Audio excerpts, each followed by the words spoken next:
On today's podcast, we'll talk about learning about camera operators at 12 years old, watching movies with your mom, sneakers, Pleasantville, and of course, when Robert Redford asks to use your secret fort. Just a little bit of business before we start. There may be a curse word here or there in this episode, so please listen responsibly. As always, our website, theop.io, is up and chock full of tips, tricks, and gooey operator goodness. Make sure to check out The Breakdown, where the best operators in the biz explain shots they have done, The Musings, where we discuss everything from quick tips to larger concepts of storytelling, the answers, the images, and so much more. I may or I may not take a break or two during this episode, but I promise that none of them will be longer than 22 seconds. Finally, if you are enjoying the podcast, please follow us, write a review, share us with your parents, and talk us up around the water cooler with your friends. So grab a beverage, sit back, and enjoy the op. Thanks for listening. Lock it up, nice and quiet, and let's roll. Rolling. Victor 30 Echo, take 2. Hey, Margaret. Hey, Mark. And camera set. And action. Hello, everybody, and welcome back to the Op Podcast, the podcast where we talk about operating and the art of visual storytelling. I am Dave Comides, your host, and as always, I'm very excited today to have a great camera operator and a friend, Henry Cline. Henry has done a lot of things throughout his career, hopefully many of which he'll talk to us about, but just a smattering. Castle Rock, Nip Tuck, Team America, World Police, I Heart Huckabees, The Sum of All Fears, State and Main, Sneakers, which I always ask everybody about, Tremors, which I worked on, and I got to find out what working on set was like. In 1997, he won the Feature Film Award for Cinematography for a movie called Colin Fitz Lives, which he said is the best movie that nobody's ever seen, for the Austin Film Festival. He's an exceptionally talented and intelligent individual and just a great all-around guy. Henry, thanks for being here. I think we should just say that's a wrap, right? And we're out. Pretty much sums it all up. I don't think I can add anything to your lovely introduction. Great to see you. We're over the internet, by the way. Anybody who's listening. So tell me your story. How'd you get into the film industry? I recently had been working on it for about 5 years. This blog post that I recently put up on my blog, which gets about 5 posts a year. Oh no, 5 posts like a decade. Wait, what's the ad, the web address for it? It's called interactivehank.com. It's one of the many blogs that I take care of for people, but mostly for myself. Okay. But it's just musings and ruminations on things that interest me, but it's very seldom. But this one had meant a lot to me because it was about how I developed my love of cinema and I believe was inoculated with creative skills towards that lend themselves specifically towards operating and setting a frame. And so I'm kind of run through that post in my head. It's really what I always tell people is that I grew up, born in the early 60s, and by the late 60s, my mom was taking me to see pretty much any film that was out there. Cool. And I remember of any at that time, even though there were ratings, you could still I remember her arguing with the ticket booth people about me going to see Clockwork Orange when I was, it came out in, I don't know, I was 10 years old or less. And she was saying, I don't care. I'm the guard. I'm his mother, of course, blah, blah, blah, and, Kubrick is one of my the greatest filmmakers in my opinion. And I grew to love all of his films. But it's like, I don't want to go see that movie again. I've seen it many times, but it's so intense, especially the older you get and the more sensitive you get to, or that I get, to things like violence and just sure. So anyway, so we saw everything. And at that time in New York and there was I was recently in New York and I just was lamenting the fact that there were no, the Odeon is like the only repertory house left in New York. Yeah. And there used to be I would buy the Village Voice and there would be a whole page in the back And Oh, I I remember would it well. map out my week of what I Yep. was going to see.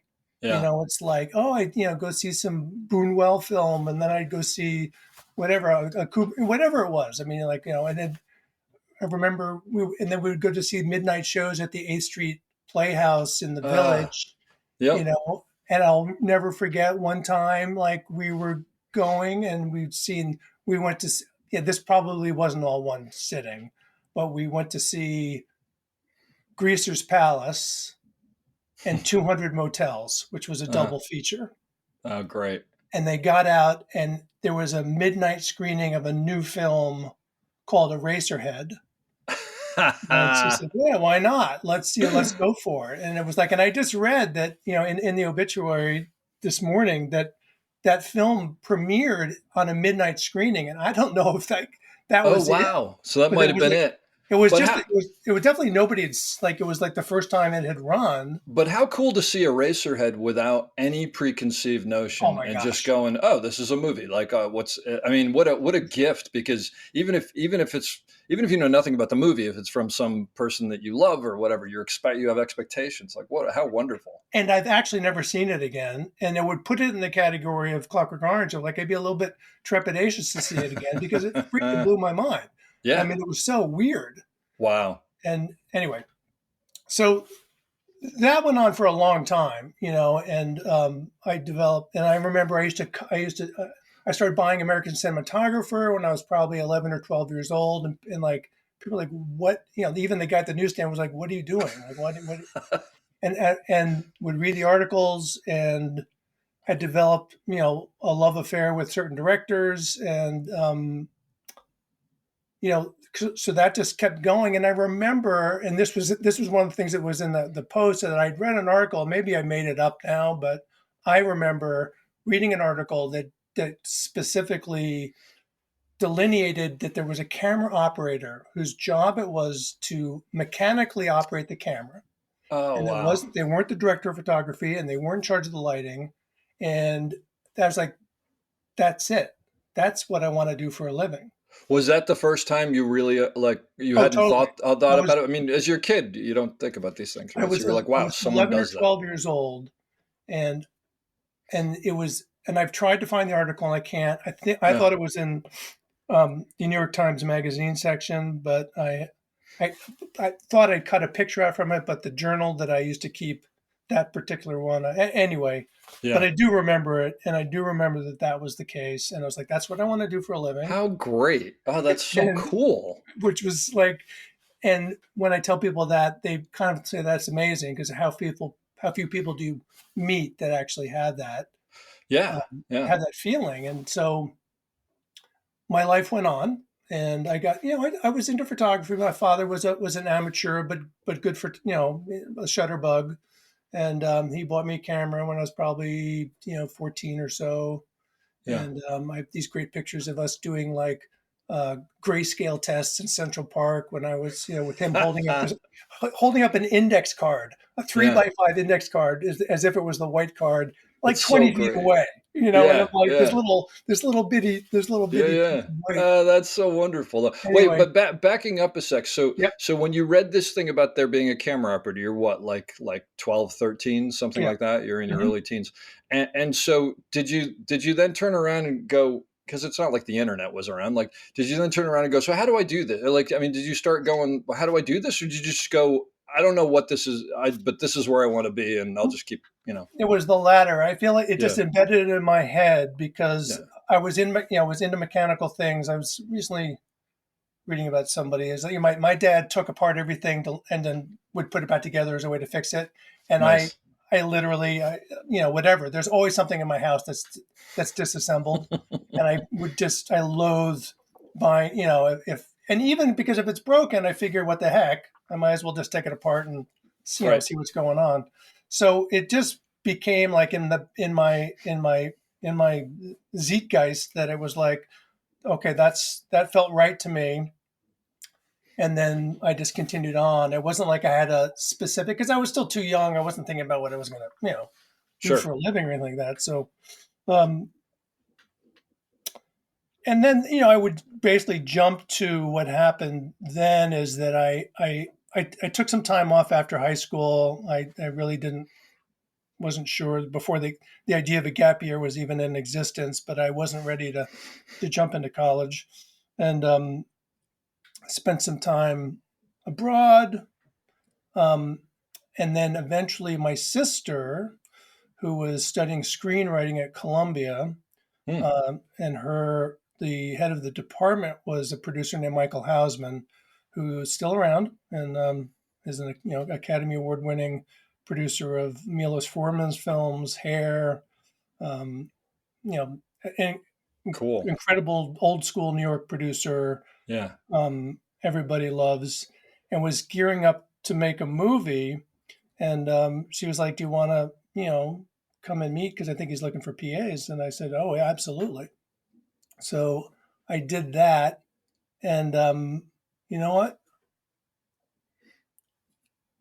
I have my timeline wrong. Uh-oh. The whole thing's a sham. Yeah, exactly. I went to before that happened, I went to SUNY Purchase for a year Okay. To study film or to just to study get film. Yeah, general? to the Yeah. film school, and that was based on I had friends that had gone through NYU, were at NYU and at Uh-huh. UCLA, and I was kind of like, I want to go to film school. Now's the time to Yeah. get. I'd been doing just. I mean, we're not even talking like working stuff, but like some freebies in New York City, PAing, Yeah. looking for just a friend of mine, a father of a friend of mine in Montclair, New Jersey, in my high school class was a cameraman that owned his own like BL package, and I remember I think we helped him one day do something, and it was the first time I think I'd ever seen a 35 millimeter camera, and Oh, that that's blew me cool. away. Yeah. Yeah. Yeah. But Yeah. anyway, all of that was kind of like in Yeah. my brain. You were dipping your toe here and there, Right. basically. So I Yeah. took this time off. I came back. I said, okay, I'm ready to go to school. I'm going to go to film school. Um, Multiple people had kind of said, listen, Purchase is like, it is hitting this sweet spot in terms of their program because they're very gear hands on. Cool. Um, and so I went. I This is had, like early this 80s? is in 80, 83, Okay. 82, All right. 83. Yeah. And I had, I had a great year. I learned a lot. One of my cinematography professors was a Russian cameraman named Yuri Naiman, who had shot Liquid Sky, Oh, um, wow. and was fascinating. He was a physicist before going to Moss Film and transitioning to being a cameraman. And he was a guy that I worked with him later in a couple of projects. And I'll just say that he had talking about disassembling items. He had taken apart his Minolta meter and then recalibrated it himself so that he could plug in the wand and then he could read to a hundredth of a within hundredths of an increments, and would give me the stop like it says T 2.146. It's like he was And he's a meanwhile, you're looking at the lens going, I don't know, I guess well, that's yeah, somewhere in there, right? Lovely, lovely human being that that's wonderful. he's still around too. He's got a couple of adventures now that he does. But so he was one of my cinematography teachers, and we hit it off. Um, and then the other person that I just was like, I still think about him. His name was Tom Gunning. I looked him up recently. He's still doing it, but he was teaching film theory, and we'd go and it was like a 3 hour class, and he'd have that the special 16 millimeter projector that you could freeze frame and go slow and backwards and forwards without burning the film. Yeah.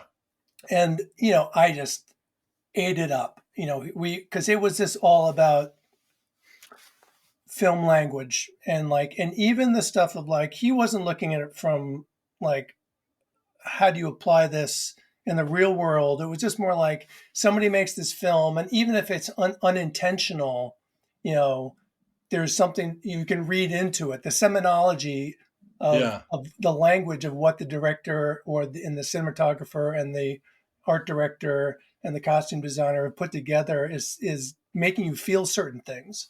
And Do you remember? Is this like Un Chien Andalou kind of stuff, or is this like we watched, yes, Scorsese? And I mean, like we what? watched a little bit of everything. I Yeah, mean, I the two I remember I was offhand going to ask were you, is there something that stuck out to you? Yeah. Fritz Lang's M, Okay.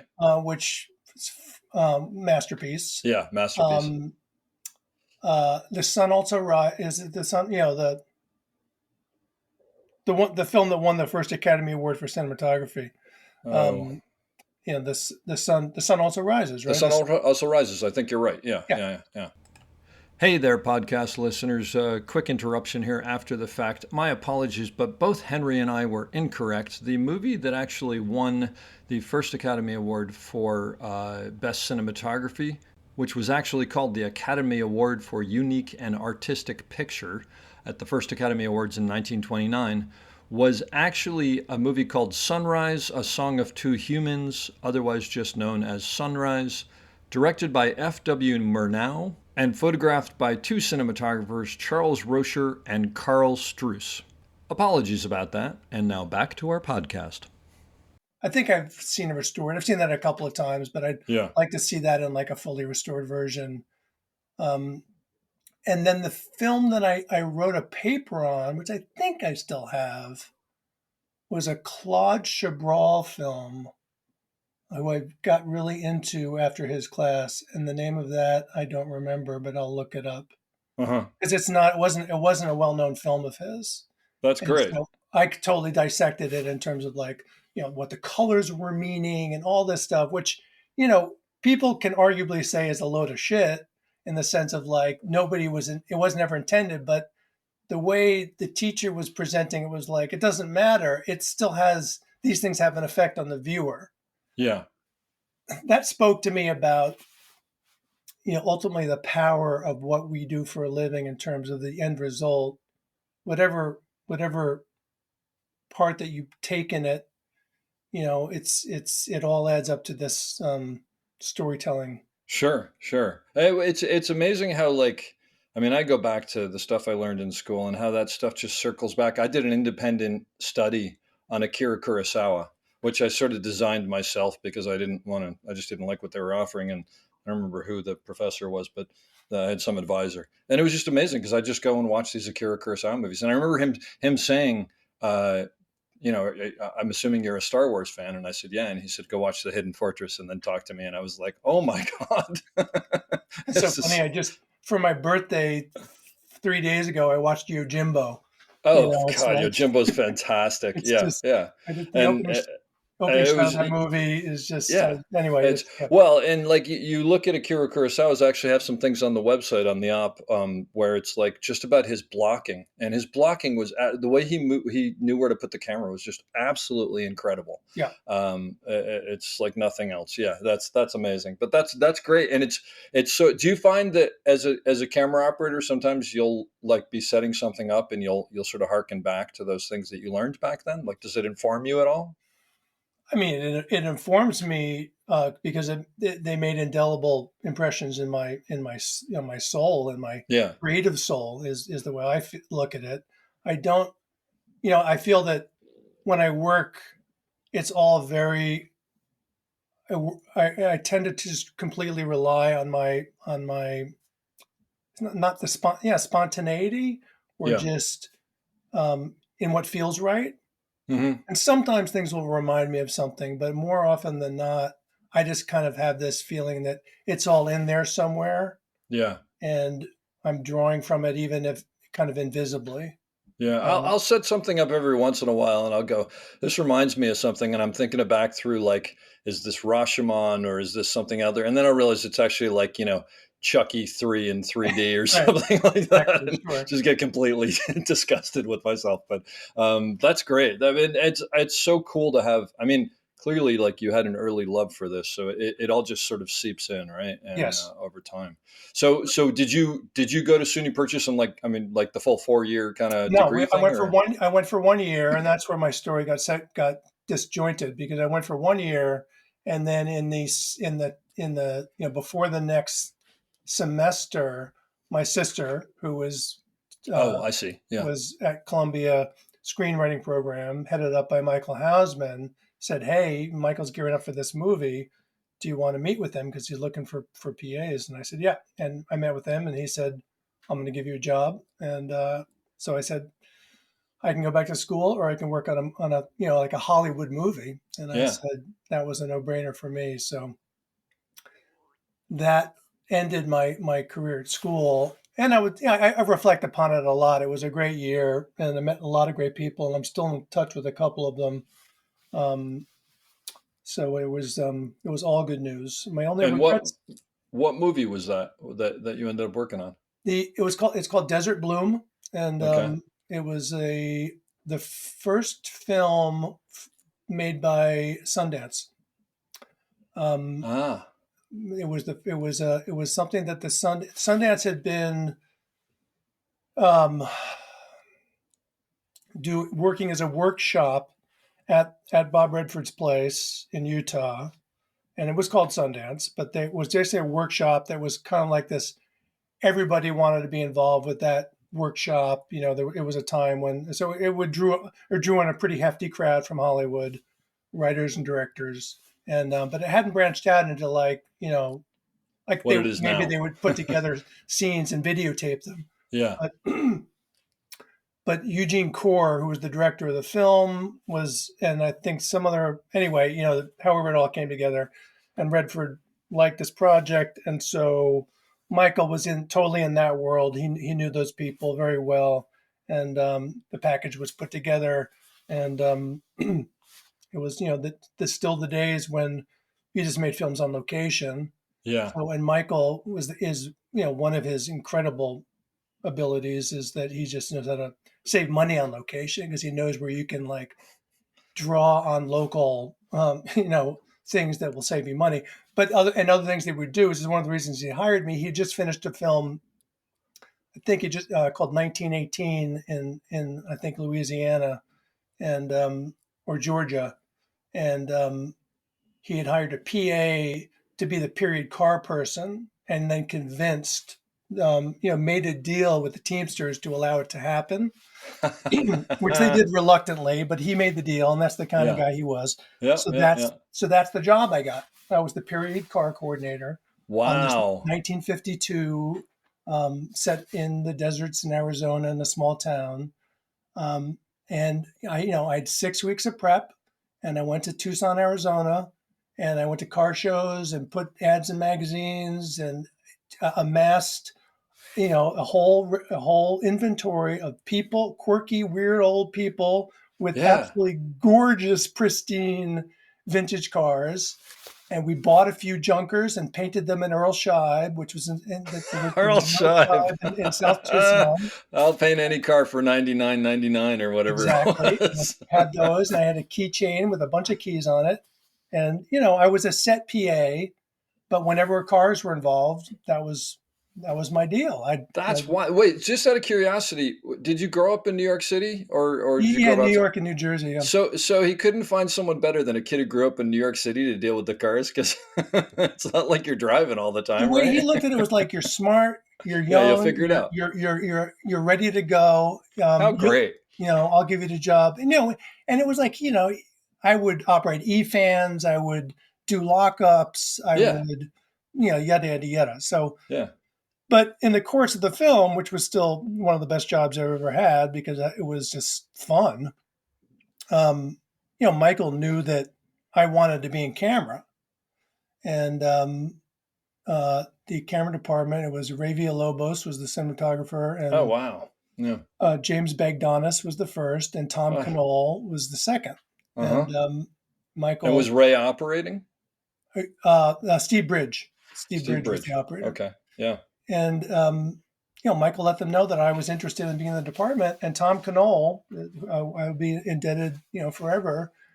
I shadowed him for the entire last week of production. Ah, how He cool. showed me. I loaded and I clapped, and for a full week on a film, and it was like, you're ready to do it. You can go out and you can call yourself, A a loader. loader or a Yeah. second assistant if you want. And I was Oh, like, that's so great.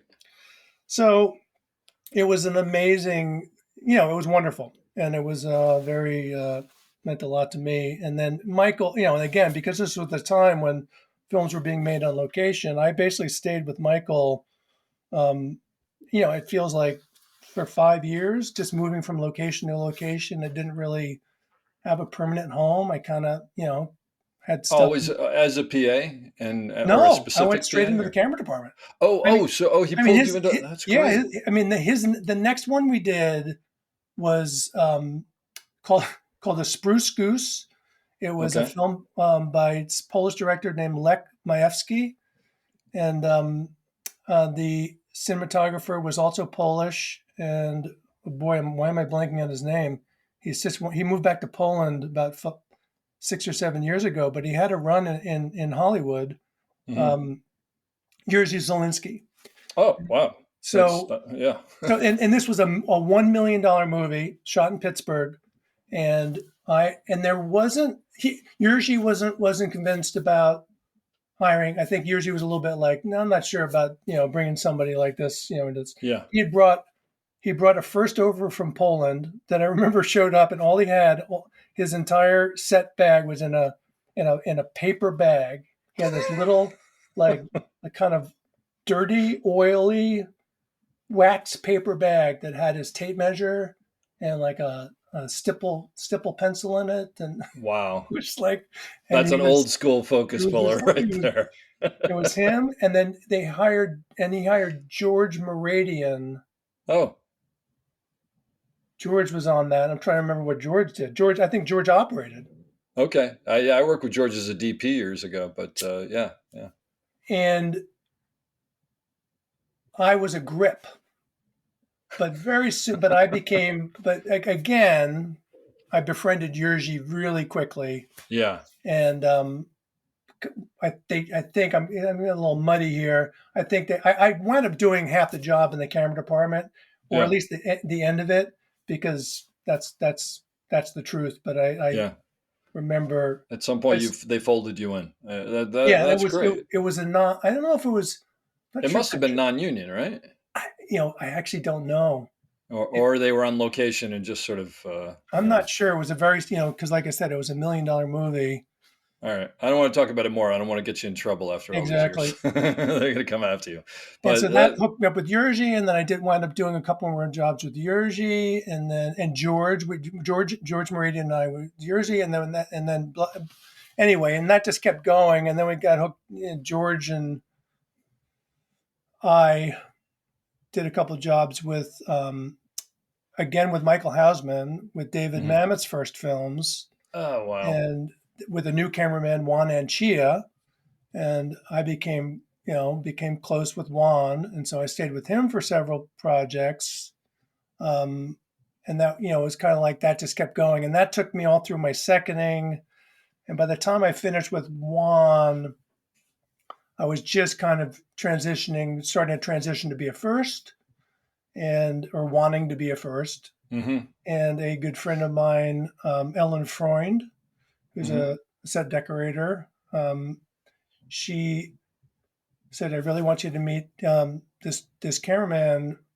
He's doing this project," and we had both read the book, Shoeless Joe, and he's making the film for that book. And I was like, "You're kidding me!" He says, "I Yeah. got to meet this guy." And I remember I went out to some TV movie in Pasadena, and she brought me out, and John Lindley was up on a scaffolding doing like a shot of the house at night, and we like introduced each other like and I think that was it. I think I just said hi, Yeah. nice to meet you, and Ellen was like, you should hire this guy, and that was it.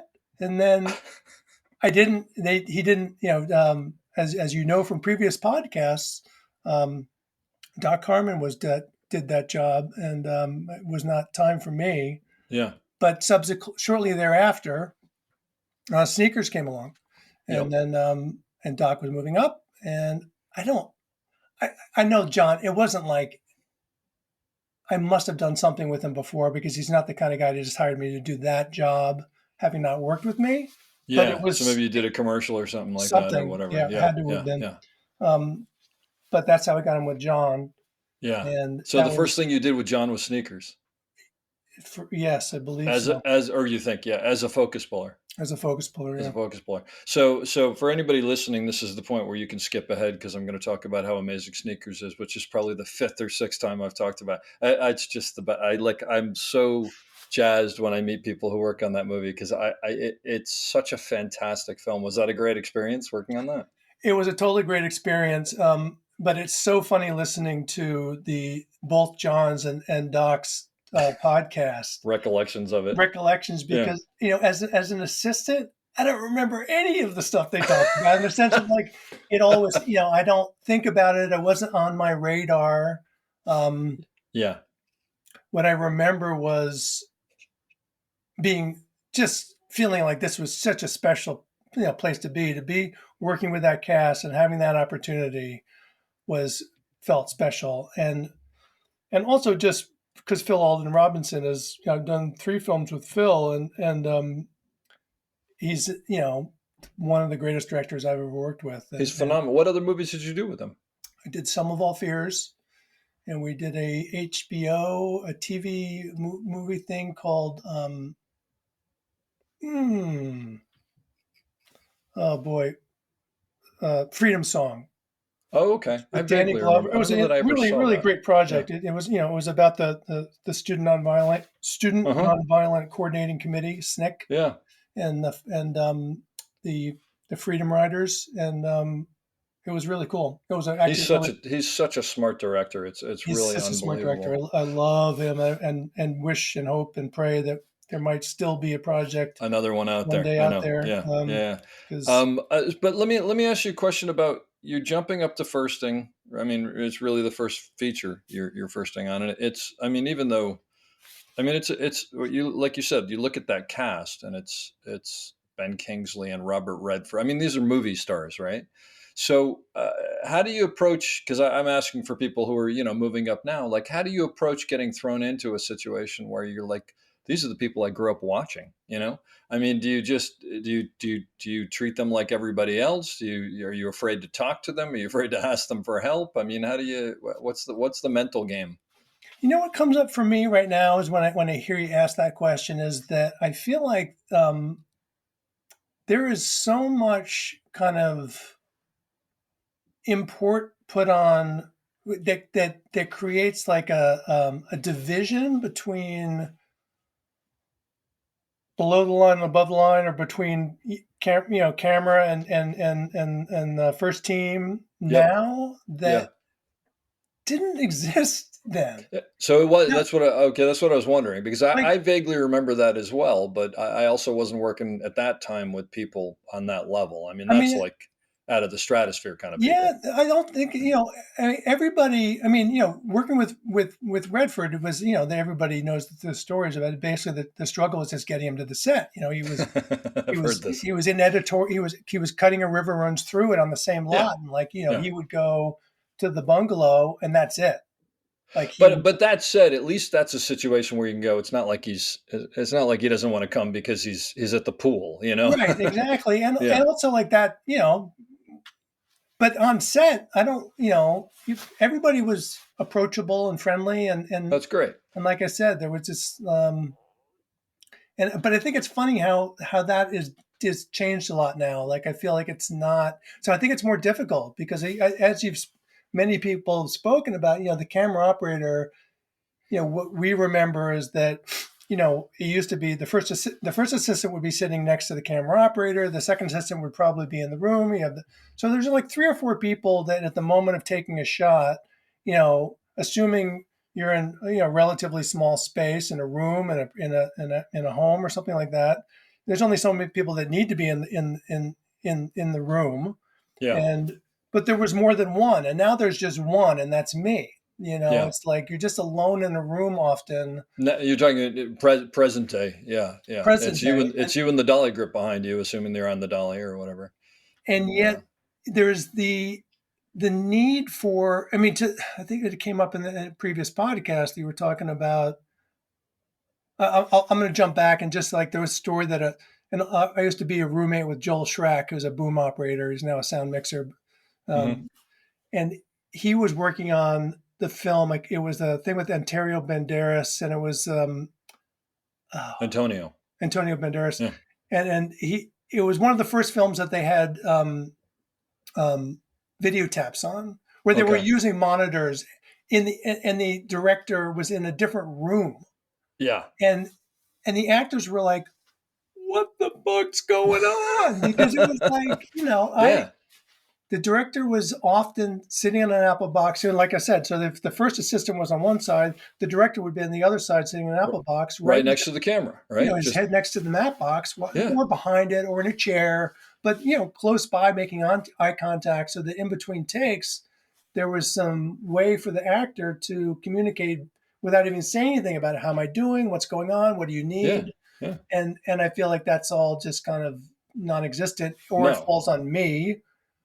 And sometimes that's okay, because if you're working with first team that's that's willing to, but getting back to what I was starting with, is I feel like there's just this emptiness, and it feels a lot less Yeah. comfortable. Do you feel a responsibility nowadays to sort of fill that void when sometimes because sometimes like we'll cut right and then it's just silence and you can feel the actor is sort of going well is someone gonna like what are we Something is, doing or yeah, whatever. Do you feel a need to jump in there and sort of like bring the humanity back or do you yeah, be for sure, quiet or yeah absolutely. It's because I feel bad. I mean, yeah not because, it's like, if the actor who's doing this job, which everybody, as much as you want to downplay what they do, it's like standing in front of camera, like emoting or trying to be funny. It's like it's such a hard thing to do, just from It feels like the most horrible thing to have to do for right, me, which is right, clearly why I don't do it on many levels.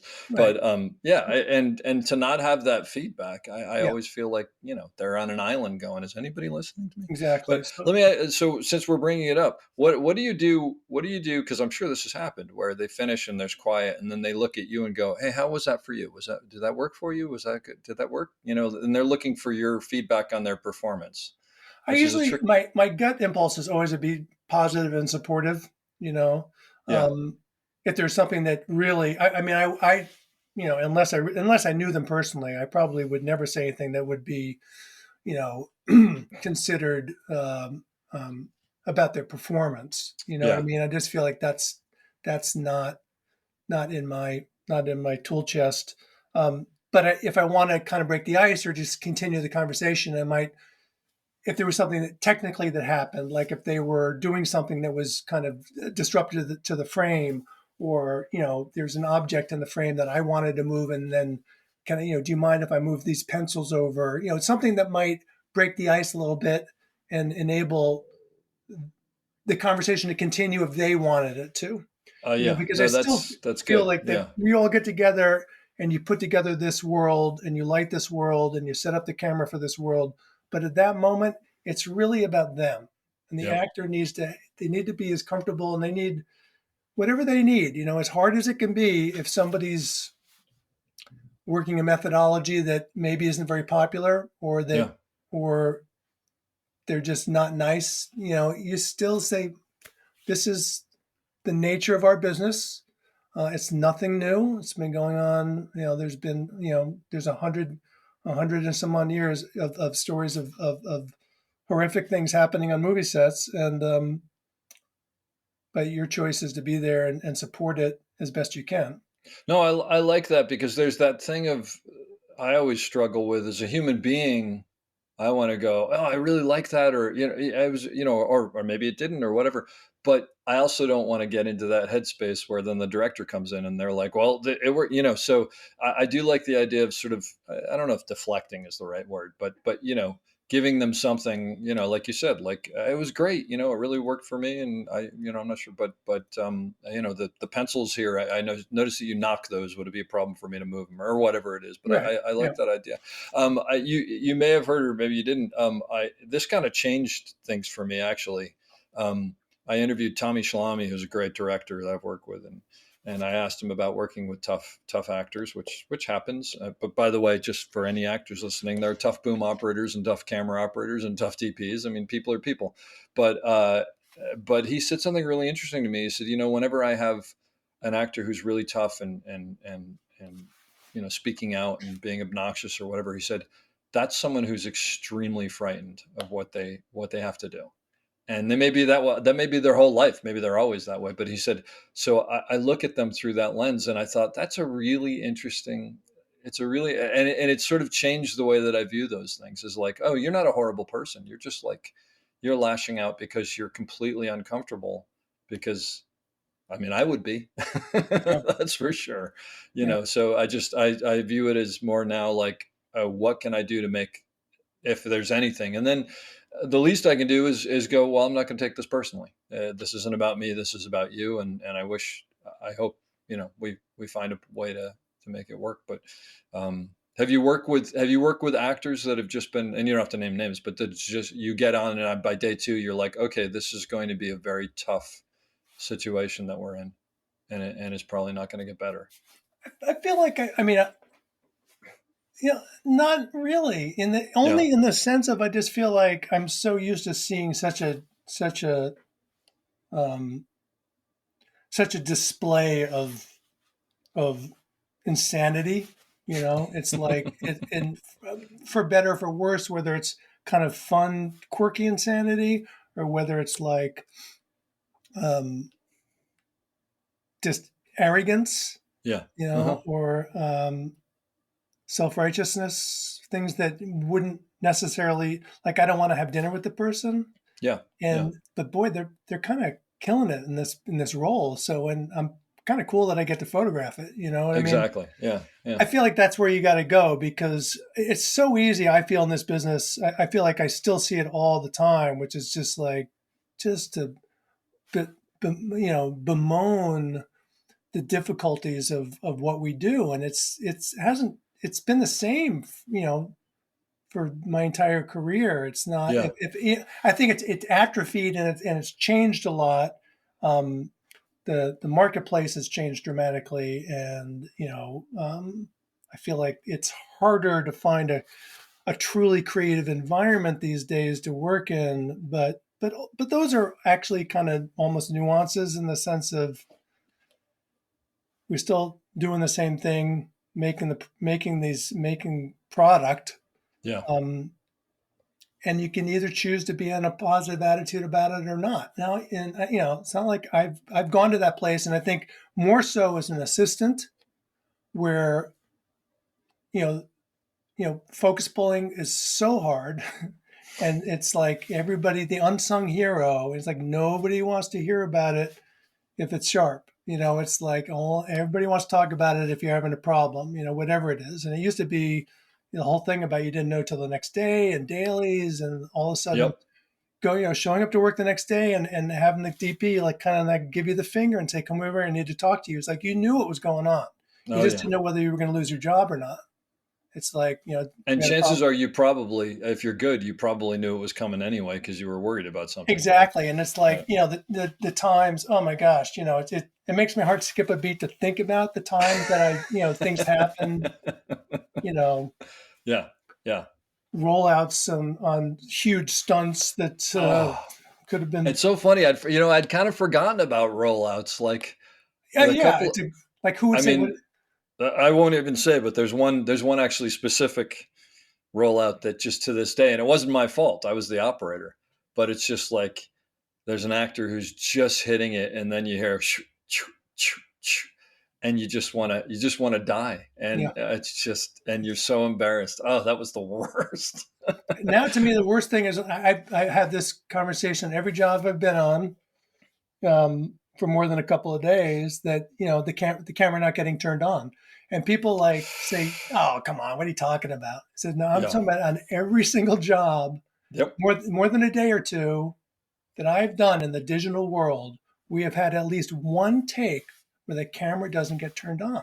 And people listening to this may be shocked by that, It's but astounding. well, the thing is, just because people, it's funny. I take for granted what people know, and I realize when I was talking about there was film in the mag, and it was I guess the first assistant's and maybe the second assistant's job to keep track of the fact that there was enough in there. And sometimes like the director would start over, go, hey, just take it from the top. And someone would have to say like, Yeah. hey, just so you know, we're not going to make it through this. Only got 2 minutes on the mag, sir. But then there were times where people just screwed up the timing, and you were doing some great shot, and the film would run out. But then the other thing was that when you used to first of all, you and I used to turn the camera on, so we were responsible. My big thing was I would forget to turn it off which wasn't as bad as not turning it on. But then there'd be you'd feel something and you'd hear something and you'd know the film was rolling. So, and now it's like at best it's a little like red light or green light or something like that. And there are times where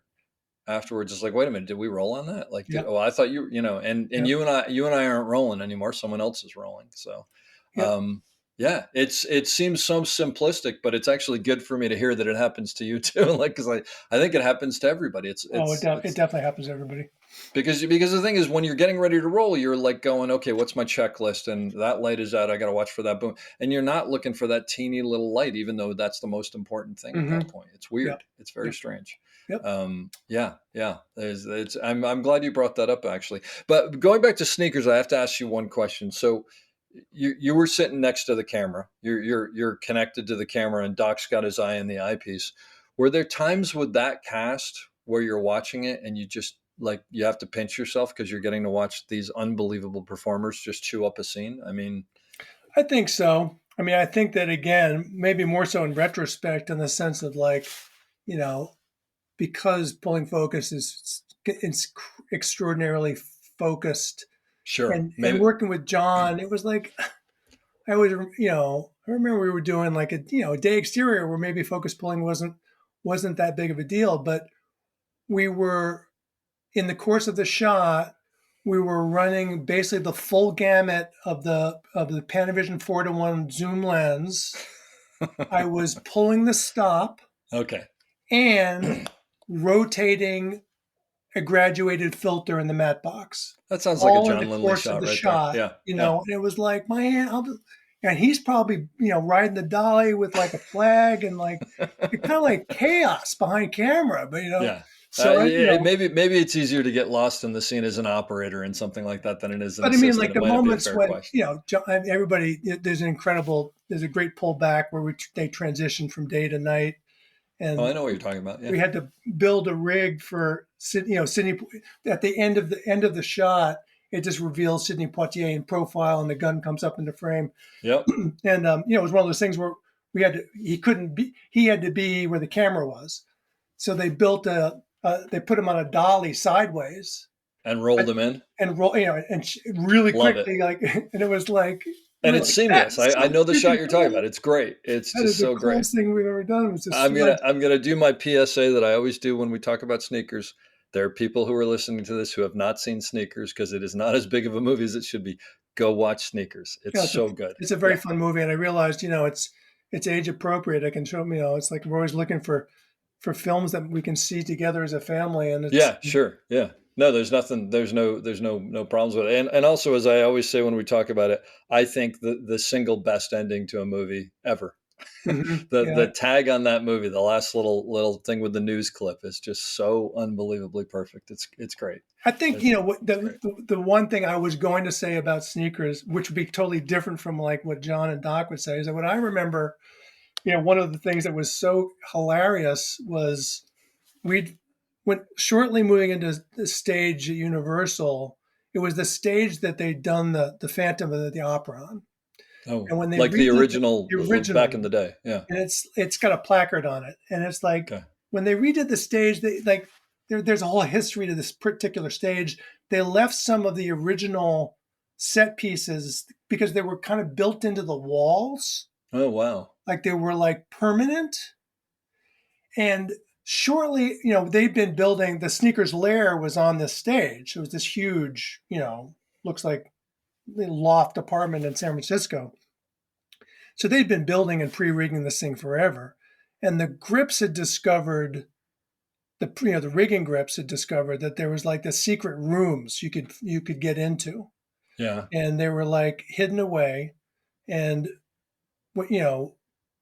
so we had a secret room that you had to like crouch down and crawl to get into. And once you got into it, it was big enough to hold like 7 or 8 people sitting. You couldn't stand up in it. Uh-huh. And we would go in there and hang out.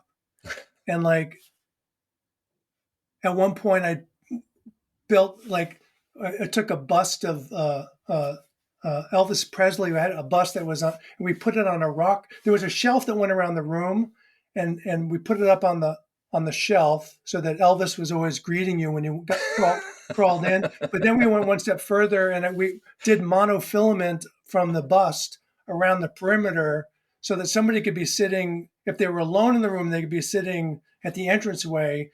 And when somebody stuck their head in, you could make Elvis's head turn like the trout and like look at you like and like look away and look at you.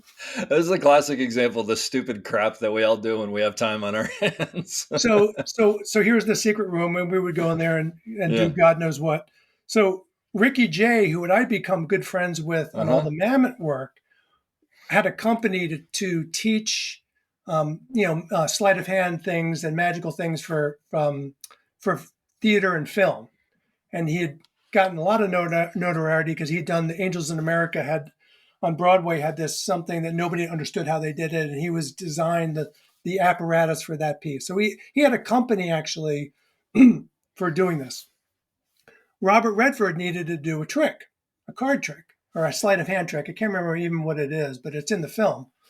And so Ricky was hired, and he came to set one day, and it was like, okay, blah blah blah. I need a place that's like, I'm gonna be telling Bob something that like nobody, like laymen can't know. Oh, I see where this is People going. aren't allowed to know this. This is just a magician's lore thing. Yeah. And so I need a place that's totally private. And I was like, I know where to go.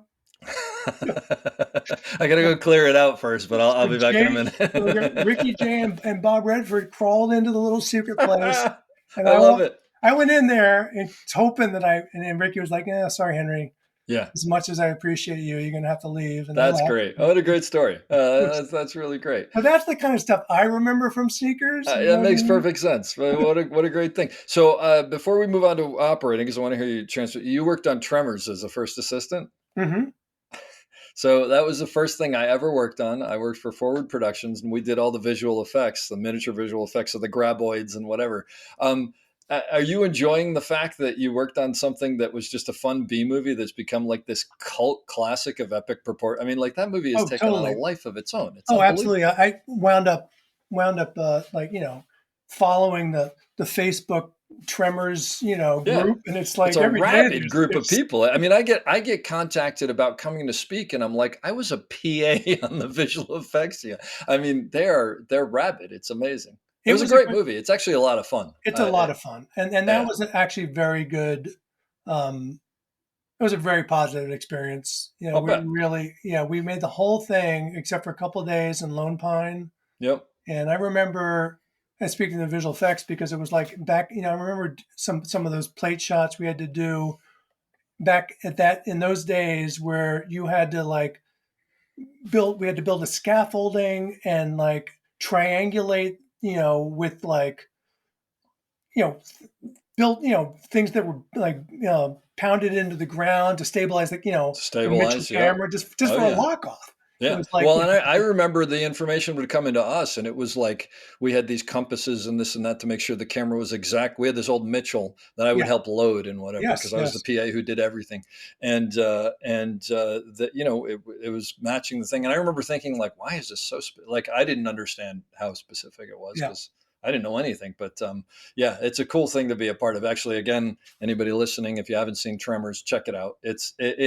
I think the guys who wrote it, Brant Maddox and S.S. Wilson. Yep. Mm-hmm. Yes. They wrote the Wile E. Coyote cartoons, is what I was told. Oh my gosh! Wow. And that's why this movie has. I mean, when you hear that, you go, "Oh yeah, now I get it." That's their sense of humor. No, that was good. And that the cast. Speaking of great cast, I mean, Kevin Bacon is like, we became friendly. I mean, it was like he was a guy that totally cool guy. He wouldn't hesitate to like say, "You want to come over on Sunday or whatever." It's like yep.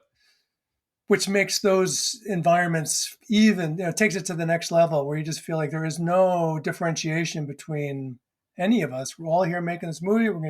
have a fun time. It's Yep. That's interesting. great. Fun. Yeah. That's It was well, a and I great. think that happens more when you're on location, like a location like that too. Because when Yes, you're in the middle of nowhere, it's sort of like, well, we'll all hang out together. What else we are were we gonna all do? in some horrible, funky hotels, and filling up the whole town. And Yep. yeah, Yep. it was every weekend there was some scary experiences at the bar, and it was like Yeah. yeah, Yeah. It's um, I did a Western down in Lajitas, Texas, which is the middle of nowhere. Actually, the officially elected mayor is a goat named Cline Henry who drinks beer, and it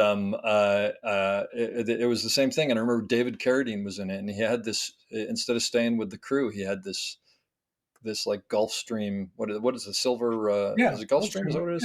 yeah, yeah, That was probably his that they towed out to the middle of the desert, and he would hang out there, and he would go, "Hey guys, you want to come out and hang out?" And we went out there, and there was a guy who was teaching all of us how to play didgeridoo, and he would like burn them with these, and I bought one from him. It was wild, and it's that's just like great. again, you're Yeah, like you're David Carradine, like we're hanging out. right. Kung It's Fu. that's the cool. It's a cool part of this business. It definitely Love it. is. And not that they're any better or any worse, but they have stories and interesting stuff. And yeah, Yes, it's yeah. wild. So how'd you make the jump to operator? Like when did you, how long were you an assistant?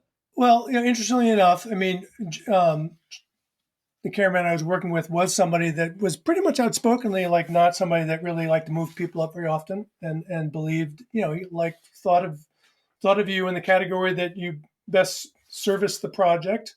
Yeah. Um, and there were there were different schools, and you kind of some cameramen are like constantly throwing, oh yeah, let's put Henry on the C camera. He needs he Yeah. needs he needs practice. So it's kind of like I just say sayonara, and I'd been taking the gearhead home on the weekends and doing as Okay. much kind of Yeah.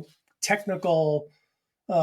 But that part never really scared me anyway, because going back to my initiation period of wanting to be a camera operator, like that the mechanical part of it enthralled me, and I was always felt like that was going to come easy to me. I think that the and due to being inundated with cinema history by choice, I think has embedded in me a visual aesthetic that I can just rely upon. I don't think about it. Yeah. It's like I just can just impulsively feel like I know, where I want to put a camera to tell a Hmm. story, right?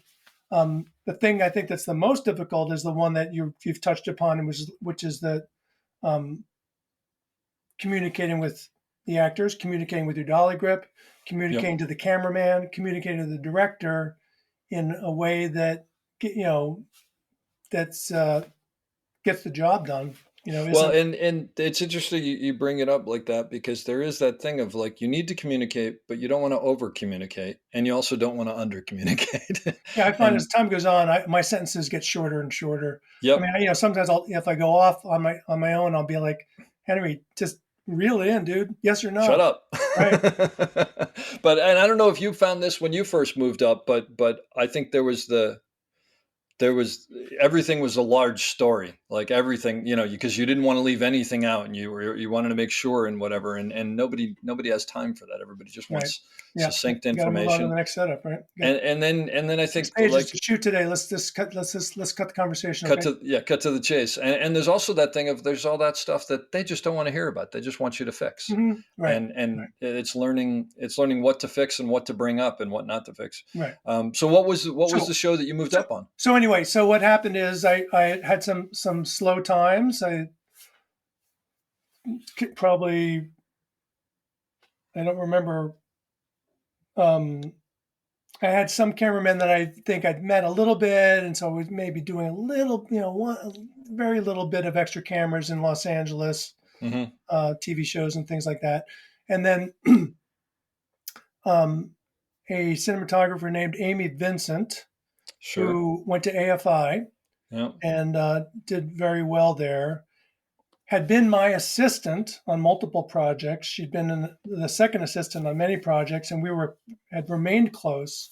Including Um, Sneakers, right? It's her no, and, well, no, I thought she was on Sneakers. She and Brian Pitts were on Sneakers. Lisa Guerra was on Seekers. Oh, interesting. Okay. All right. Um, but but Amy and I did many other projects. Yeah. And I hope I'm right about that. I think I'm right about that. I thought I saw a picture of her on Sneakers, but I may be wrong. It might I be know. been another movie. Yeah. Yeah. Anyway, yeah. And Amy called me up because she'd gotten her kind of her big break, which was Eve's Bayou. And Sure. By the way, I was the Steadicam operator on the short of Eve's Bayou that Amy shot for the director's name was Casey Lemons. Casey Lemons, that then got sold to, or whatever you want to call it, to become the feature. Wow, Yeah, that's that's where I cool. met Amy. She was, That's for and I you. think it was an AFI project, maybe. Very Yeah, likely. Very yeah, yes. yep. Yes. Casey had done an AFI project, or she was also maybe involved in that, like the Sundance thing. There were kind of these multiple like kind of work group think tank Mm-hmm. LA based, and one was called Chanticleer Films. Chanticleer Films, who Right? used to, it was always like a big actor who was Everybody directing wanted for to the work first on the time. Chanticleer Films, but you didn't get Yep. paid anything. But they were like Nope. these huge resume boosts. Well, I did the thing. Richard Dreyfuss directed a short that I did with Stephen Poster that he shot. It was the first time I was ever on a camera, and Kathleen Turner directed that I did, and someone else. Yeah, yeah. That was that was an interesting gig. Yeah. So Amy hired me, and we all went off to Louisiana and made Eve's Bayou, which again was it's a $1.7 million movie Mm-hmm. with Sam Jackson taking a good chunk of that.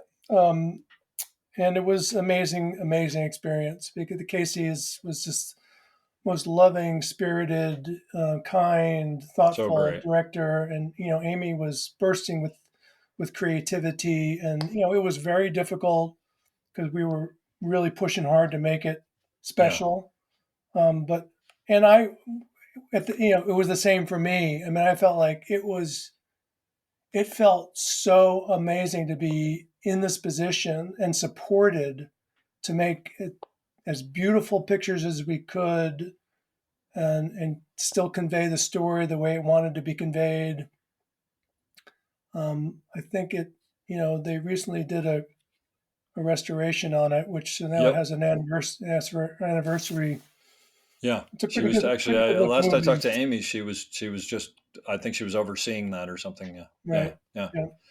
And so that opened up her world to, regrettably, a lot of this was when there were not a lot of female cinematographers around, Yeah. She was directors of early on. photography. And Yep. so it wasn't like people were knocking down the doors to get to her. Um, but we did about 5 films in a row, and they're Oh. all very small, little, low budget films in Los Angeles. I Mm-hmm. think they all were. Mm-hmm. So I really got my chops down in the course of those. Yeah. Do you remember was there a point where you sort of finally got to the point where you're like, I can get to set and do whatever they need me to do? Like, Yeah, I'd say that's not. I think that's more recent rather yeah. than a long time ago because I still get nervous going to work. Do It's you? Because like, I was going to ask you about that. yeah, I think most people do, but what? I still feel like I don't know. Like, what if I'm not prepared? Why are What they if it's calling me? what if they're doing something that I have never done before? What if Yeah. it's like, what if it's if they're working in some weird way that I've only heard about but never done? And so far, it's not been the case. You kind of show up and say, "Oh yeah, okay, we're just going to set up a shot," and then it literally click into not automation as if like it's by rote, but Yeah. automation like I know what to do. I know what to do next to get to the point where I can say camera's ready. You know what I Yeah. mean? Yeah. Yeah. But yet you still get nervous at the beginning of your job. Is it just that you're nervous at the beginning of the job and then after a day or two you're like, oh, I don't have anything to be nervous, or It does usually it go lasts away? not even that. It's just literally Yeah. like the first setup. First shot. Yeah, Yeah. just like, oh Yeah. yeah, this is all great. This is Yeah. everybody's here and we're being so those films, and then yeah, lo and behold, the friend of mine that I had worked with previously as an assistant um, brought me in to work on Pleasantville, Mm-hmm. um, and on the B camera. I Yep. didn't do all of it. Doc was on it, but he was having his first child, and so it was took 6 weeks off or something like that, and Yeah, it you was, came it's in, pretty long production. and that And was that with was John Landman. again, Yeah. an amazing, because that was a real.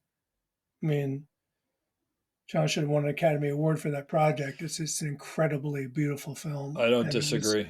yeah, Yeah, it's an overlooked film. It's really what yeah. they did in there was for the time. Now you sort of look at it and you're like, but I mean, it's still beautiful, but it's not as impressive as what But it's you also guys like the pulled off. story and the Yeah, and the acting. Oh it's a boy, the great acting in movie. that movie is pretty stellar. So anyway, so that was I get that was great, and then I was back in John's camp, and we continued on to some other projects. Yeah, But that kind of really snowballed things up into kind of bigger projects, and meeting cameramen, that I'd worked with. Bill Pope would be another one that I'd done a lot of work with.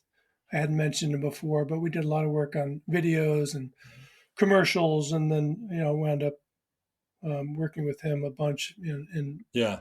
I was going to ask you about Team America World Police because there aren't a lot of people who work on something like that with the puppets and whatever. Was that as an operator?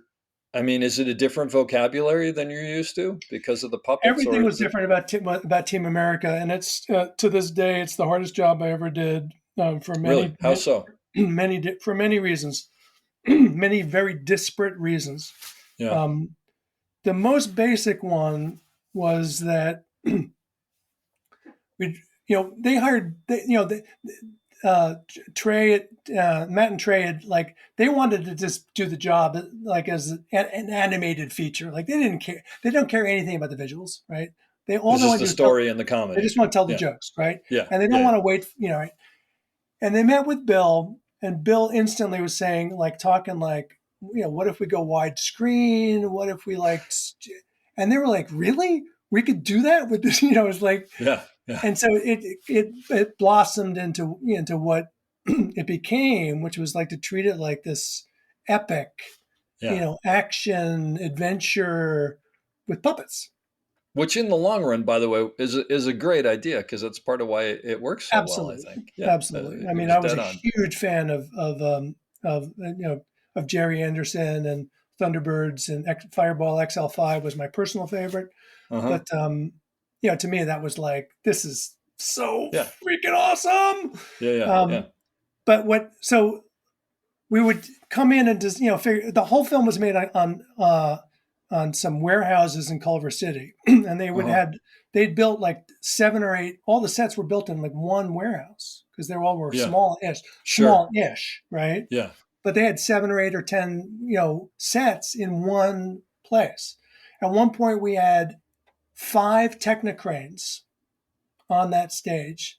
5 Technicranes. I wish Oh I had my, a picture of it. one for each set, basically, or Yeah, something one for like each that. set, Yeah. because later in the job, like, I shot all the aerial stuff, right? So that was my unit, right? Um, Rob Sweeney had his unit. Chris Duskin had, we had 5 units going simultaneously, and nobody's recording sound, so you can make as much noise as you want. Sure. So there'd be explosions going off, and it was chaos, right? Chaos. It sounds like It chaos. was Yeah. chaos. Yeah. So that was one aspect of it being very, very different. But the thing I was going to say was that when you figured out what the shot was, then the next thing that happened is the puppeteers, of which there were many, would tell the cameraman, tell Bill, what they needed in order. Like, only so many puppets could be, maneuvered, in terms of, like, if they needed to walk, there was only a limited number that could do that, and how many of them were going to see, like, mouths move, and that was another number, and some that could just be Wow. kind of in the background doing nothing. So that all had to be figured out. Now, the ones that needed to move had to be puppeteered from either above or below. Sure. If it was above, it was with a condor. So sometimes we had multiple condor. These sets were not that big. No. Multiple condor buckets coming in You'd overhead be running out of room, basically, right? I mean, completely, and then cutting holes in the floor because all the stages would have to be elevated enough yeah. so the puppeteers could get underneath. Cut a hole in the floor, in the position that they needed to be, right? And then you'd say, okay, well, how long is it going to take? Well, 3 or 4 hours, That's what I was going to ask next. Is none of this is fast? I mean, 3 or 4 hours. yeah, yeah. So the entire camera department, we had a camera room where we would go DP the entire and watch feature-length films from head credits to tail credits. With that, and you get on the radio and say, I mean, does anybody need it? No, we don't need you yet. Because at that point, it's just the puppeteers and construction and whatever, figuring out how to make the puppets act. How to do the shot mechanically, right? Wow. So that was just hard mentally and emotionally because and then you'd go in and you'd be in like some really awkward, cramped environments. We worked a lot off techno cranes in order to avoid being on set, but obviously not always. And I think the other part that was just noticeably different. Greg Lunsell was the first assistant, and he has a famous story about he had to take a couple of days off, and had somebody come in for him, and the gentleman that came in at lunch was shaking. His hands were shaking. And he got on the phone and called Greg and said, "What the fuck did you get me into?"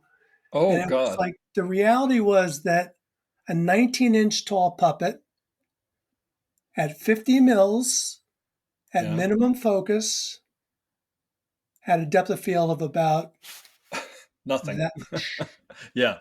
And we always were on the sliders, right? Doing these little push-ins, right? Oh my God. And the puppets, even if they were standing still, they'd be wavering back and forth. So this is what as you're saying it, this is what I'm thinking of, is if you're looking at an actor, you and I both know there are tells that you get used to. And right. But there's nothing with a puppet. All of a sudden it would just like lean forward. And since we're not recording sound, like Greg he's screaming like, get back on your mark. And the guy would be like, I am on my mark. He says, no, the head is 6 inches over the mark, I was just going to say, and from above or below, you can't really tell. Oh my God. Extraordinarily difficult focus pulling, which just results in everybody having it was difficult. Sure. Just really difficult filmmaking. And we laughed till our guts, split. That was my next question. You just, I mean, the ad-libbing must have been ridiculous. I mean, are Trey and Matt, actually, I know it's not what you use, but they're doing dialogue? They built this thing they called it the Gildefluke, right? And it was Trey had a headset on and a microphone, and whatever came out of his mouth, the puppet's jaw would go pop, pop, pop, pop, pop, pop, pop, pop, and in kind of in coordination. Oh, it was synced. It was like electronically synced up. It was somehow. Electronically synced. So he would sit there and he would, since they're not recording sound, he would be reading the dialogue. Okay. Watching the monitor, and the puppet would going bop, bop, bop, bop, bop, bop. But it would do it. The puppet would go bop, bop, bop, no matter what he said. So he would just go on, and we would do full rolls of him ad-libbing of stuff that you didn't know was coming. That would just knock your socks off. It was I can't imagine. And you're just sitting there trying to hold it together, not shake the camera, and Yeah. That's great. I mean, it sounds like it was impossible, but it also sounds like it was just a laugh riot. Oh, it was great. My thing that I like to share about that is I remember very, very specifically that I was on ER and Clooney came in and he goes, "You guys got to see this. You got to." And I don't know whether we brought a VCR in or we went to his trailer or whatever. We're like, "What?" And he goes, "I just got this Christmas card sent to me, and it's a video cassette, and it's this animated thing of Jesus Christ and Santa Claus fighting each other." And we're like, "What?" And he goes, "No, I can't even describe it. It's the craziest thing you'll ever see. You're gonna pee your pants." And I remember all of us sitting around and watching it. We're like, "What is this?" And he goes, "I don't know, but it's these two guys, because that's how they sent out this Christmas card to everybody in the industry they could think of, and it started getting handed around." So I actually I don't know maybe the props guys or whatever, they had like, a dual VR thing. So we all duped it off and everybody brought it home to show other people. And I remember bringing it home and showing people, and they're like, it's like 6 generations down or whatever. But That's amazing. That's yeah, hilarious. because like, I mean, it's hard to think of now, but prior to them hitting the scene, there wasn't this kind of irreverential Yes, right. animation that existed on the level that it does now. So it was just so, yeah. So, Team America World Police, I remember when it came out, it was just like, okay, strap in. This is going to be crazy. And sure enough, it was. That's a wild thing to be a part of. And how long were you on that show for? I don't remember, but it was a full, it's a full length shoot, Yeah. 10 Yeah. weeks or something like that. Wow. There you go. So how long have you been operating at this point? I I don't mean, know. today, I'm saying, how long have you been since you I started just have to go operating? back. Whatever that, I would use that Eve's Bayou as my Yeah. What was that? initiation Not date. late 80s, maybe Yeah. mid 80s? Yeah, something like that. So basically, probably like 30 years, give or take, right? Yeah, I think less for operating though, because I've been my my card says I've been in the union for 37, I think. Oh, okay. So maybe 25 or whatever, Yeah, but something. enough time. Yeah, Yeah, yeah. you've been doing it for a while. So do the challenges have the challenges changed over the years as you progress as an operator? Like, are the things that you find hard now different than what they were back then?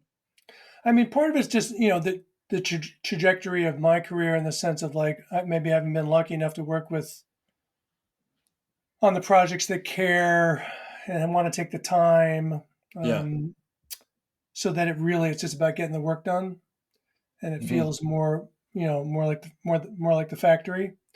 Yeah. Um, that's not new, I know, but I feel like often the case with the streaming product in the world today, and there are levels, there are there's graduations of how much it feels like just a push to just to to to make the call sheet versus taking some time to do something that feels like it's, i.e., either good looking, but that not that that really matters. It's just telling the Yeah. story in a visual way, because all those films I watched when I was a kid, a lot of them don't have a lot of dialogue in them. Yeah, They're really kind they of have a lot of simple. moments, which is I miss that a lot. But they Those have are great.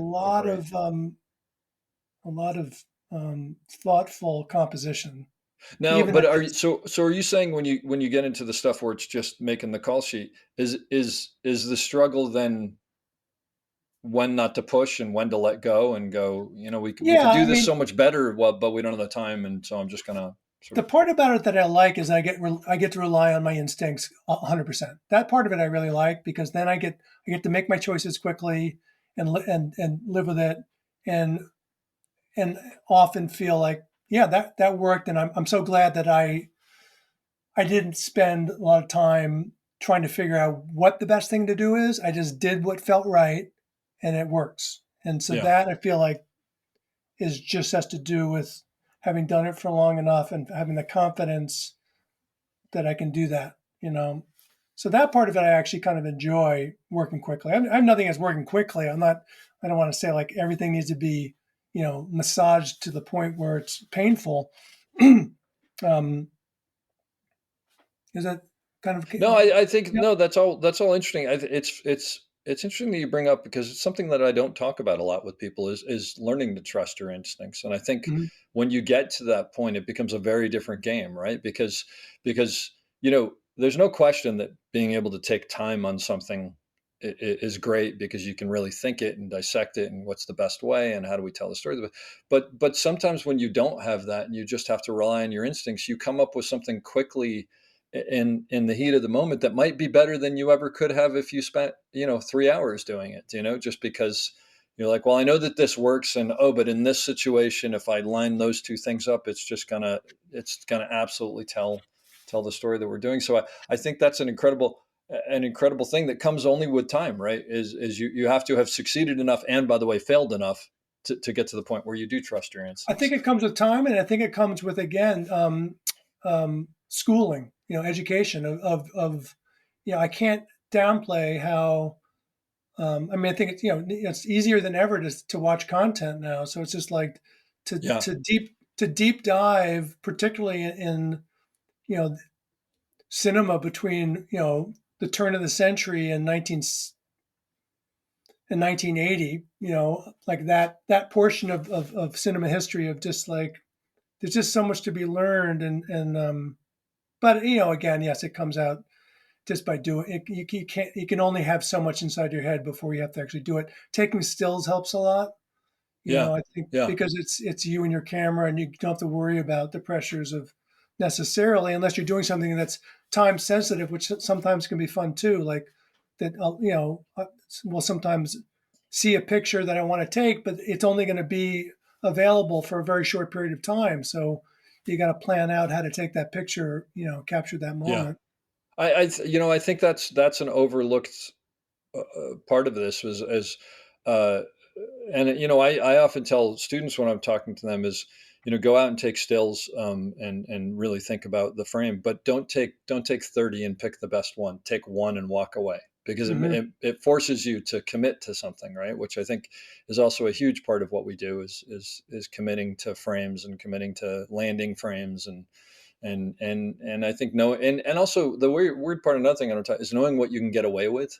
Hmm. And I don't Yeah. mean that in a Well, bad way, but no, that's a great observation, and I think that is something that you really only learn from doing it.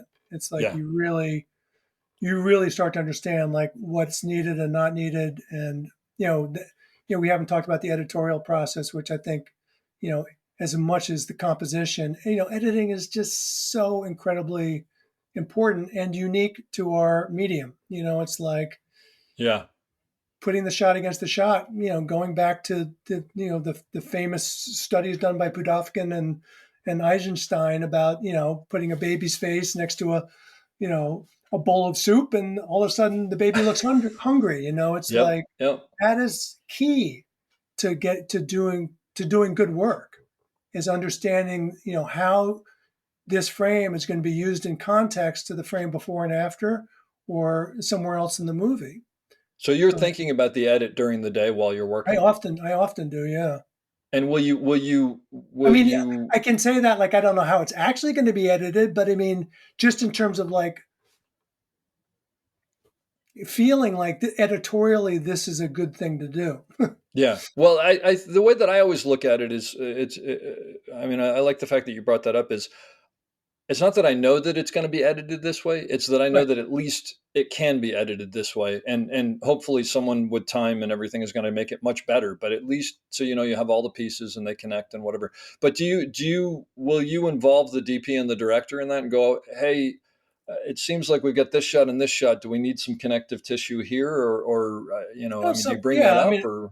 I think that whole conversation just gets into it's just the dynamic of what the chemistry is with the people that think through that process.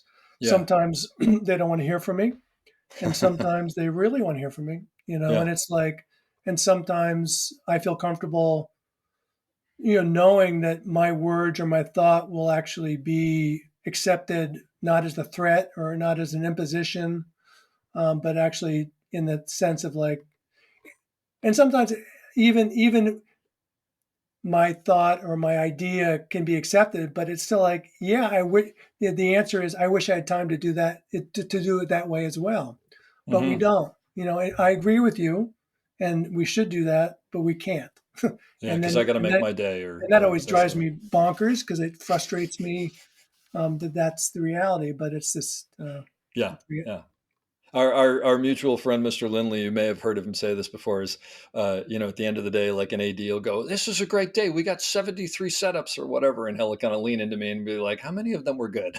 Yeah, exactly. Yeah, And it's not a numbers game. I mean, I know. Look, the reality is, people also have to make their day, and it's commerce, and there's a business aspect to this. But at the end of the day, it's about did we do good work? yeah, So if you're starting a job and this may not happen that often. It doesn't happen that often with me, but I'm actually about to go into this where you haven't worked with the DP and the director before. So obviously you've probably talked to the DP a fair amount, but hopefully before the show, so you get a feeling for them. But do you have a process for when you get to set of sort of figuring out, okay, who wants to hear from me, who doesn't want to hear from me, how much should I be involved? Like, Do you, I find it's usually just observation. If you just observe yeah. and hang back, I Yep. don't interject yourself too quickly and kind of take in the vibe. Hmm. All of those questions will be answered pretty quickly. So And basically then sit back and listen more than be proactive and I find, I mean, I just last week I was on something and I'd never worked with a cameraman before, and I had just that feeling, and they were, and the job was being treated very carefully, single camera, 90% of the time, hmm operated by the DP. And so I'd been told he's very, very methodical and very careful. So I felt almost obligated to try to touch base with them. But even in that case, I think he was like, more often than not, I find unless there's insecurity issues, hmm which are abundant in our business, the cameraman's like, well, that's your camera, and you should do with it as you seem fit. I mean, up to a point. I mean, here are the guidelines. I'll show you a frame that roughly is what I'm thinking. Um, and in the words of like Amy Vincent or even John Lindley, make it better. make Just it go ahead and better. just make Yeah. it better. Do what you need to do to make it better. Yep. Um, and then not, and I used to always assume I mean, on that job, nobody was looking at the monitors. Nobody was going back and looking at replay. So there was none of that anyway. So I just accepted that as like, okay, I hope that when he watches dailies, that he's not going to cringe at what I'm doing, but I'm trusting Yeah. that that's my insecurity, Yeah. Yeah. which I will gladly just kind of get over. Well, and I think we all have that. So, I mean, I don't know about you, but I just sort of try to take that and push it in a box and close the lid and go, I can only do the best that I can do. And I'm going to Yeah. trust, like we were talking about trusting your instincts. I'm going to trust that the 30 some years I've been operating means something. Right.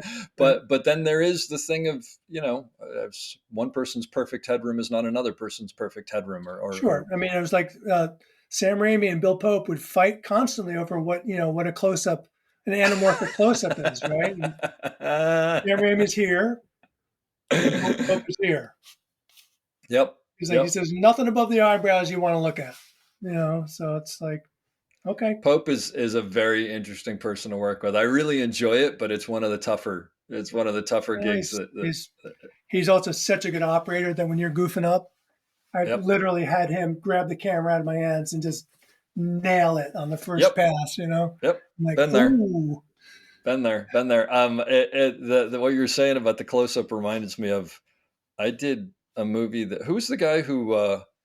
He's a director now, but he wrote A Beautiful Mind, and he became a director. I can't think of his name, but it was like his second or third movie that he was directing, and I was doing second unit, and I was in a stable, and I don't remember who the actor was. Boy, I don't remember any of the details of this, but it might have been Jude Law or something like that. But anyway, he's outside, and he goes, "So start on a close up of the horse." And so I pull back, and I get nose to ears. And he goes, no, a close up of the horse. And I was like, okay. So I push into the eyes, and he goes, you can't just see the eyes, you got to see the mouth. And I look back, and I think he said, what's the problem? And I look back, and I go, I don't know what a close up of a horse is. Like what? it's And a I never thought horse. about it before. And I'm looking at the actor, and he's kind of like, oh, it was Colin Farrell. I was looking at Colin, and he kind of looked at me, and he shrugged. He's off camera, and I'm thinking, because I'm thinking maybe you know what a close up. So I pulled back a little wider to where you almost see it, and he goes, yeah, that's it. That's a close. And I'm like, I don't think this is a decided thing out there. But again, it's just like, I'm just going to keep showing you stuff till you're happy. And then, okay, this is great. Right. This is what it is. And, Mhm. again, it's frustrating, but you take that frustration, you put it in a box, and you're like, my job is not to be frustrated. My job is to figure out what a close up of a horse you think a close up of a horse is. Absolutely. And that's, I mean, what I was saying before about, I feel like it's a decision for anybody in any department about whether you want to come to work and have that attitude or not, and it's like, I find that something that doesn't change, that there are people that just kind of are a little bit miserable on film sets and want to complain about it. And there are people that don't. And Yeah. I find it much more pleasant when you don't complain about it. Are there still times And I that used to complain about it. Yeah, well, we've all been there, but we've all and 9 times out of 10, it's because there's stuff going on in your life that's seeping in or whatever. I mean, we're human beings, And and making movies and is really hard. I mean, it's it, really, really difficult on the soul. it, And it really it's physically, weird that you say that because it really is it is and it isn't because there are the times when you're on something that you're just I mean, I don't know if I was going to ask you this. Are there times where you still like you're looking in through the eyepiece and there's that moment of like, I can't believe I get paid to do oh this. Like, I yes, can't believe I in get a to do way, I this. feel like those things because now that I don't have to I don't worry so much about the details. I mean, I feel like in the sense of like I feel like I can rely on my instincts, so Yeah, therefore I don't have to nitpick about about the things I might be doing wrong. I can just enjoy what I'm watching, yeah, yeah, yeah, and then therefore be open to those moments of like, whoa, that was beautiful, or like, yeah, yeah. what a glorious So, thing I just witnessed, so you still have it. Well, and the other reason I specifically wanted to ask you that is because this is. I mean, there must be moments where I don't know if you cognizantly realize this, but you're like, I'm doing the thing I wanted to do when I was 12. Like, I read about this thing and now I'm actually getting to, I mean, that must be kind of cool every once in a while to sort of realize, like, I I think got here. it only comes up now when I tell people that, and Yeah, they're like, and I see their sure. reaction, and they go, "Wow, That I is kind didn't of have to special. spend 5 years in plumbing school." It's like, Yeah, no, I totally get it. One movie I wanted to ask you about because it's a favorite of mine. By the way, I keep on thinking I should mention this, and I haven't. On the website, theop.io, there's something called the breakdown, and you've now done. I think we've done 5 or 6, but I think I've released like 3 or 4 of them. There's one of State and Maine. I think there's one of Spider-Man Catch and Release, but it's some great stuff. And I was thinking about it. I should have mentioned it earlier when you were talking about studying film, which is so important to watch, older movies and sort of see how things are done and they take the time to tell the story and whatever. But also for people who are specifically operators, but any kind of storytellers, if you look on the breakdown, there's people like you and other great operators who have been kind enough to show a scene and explain what went into it. And actually, the thing that I sort of love about the ones that you've picked is they're not, you know, when I do a huge Steadicam shot with Larry McConkey, you watch the shot and you're like, okay, I don't know everything he's going to talk about, and there's always something more. But I understand how hard this shot is. But some of the stuff that you've talked about are the things that it's like, what are we getting at here? And there's some specific aspect of it that I've found really really interesting. So I would mention that to anybody listening to go check those out, and I'll link to them on your website page for the podcast. But State and Maine, which is just a favorite movie of mine. Was that just like a gift to be able to work on something like that with those actors and that screenplay? And we had a blast. I mean, yeah, I mean, David's. I've done 3 or 4 or 5 films with David, and he, you know, it's really a family feeling. That is it?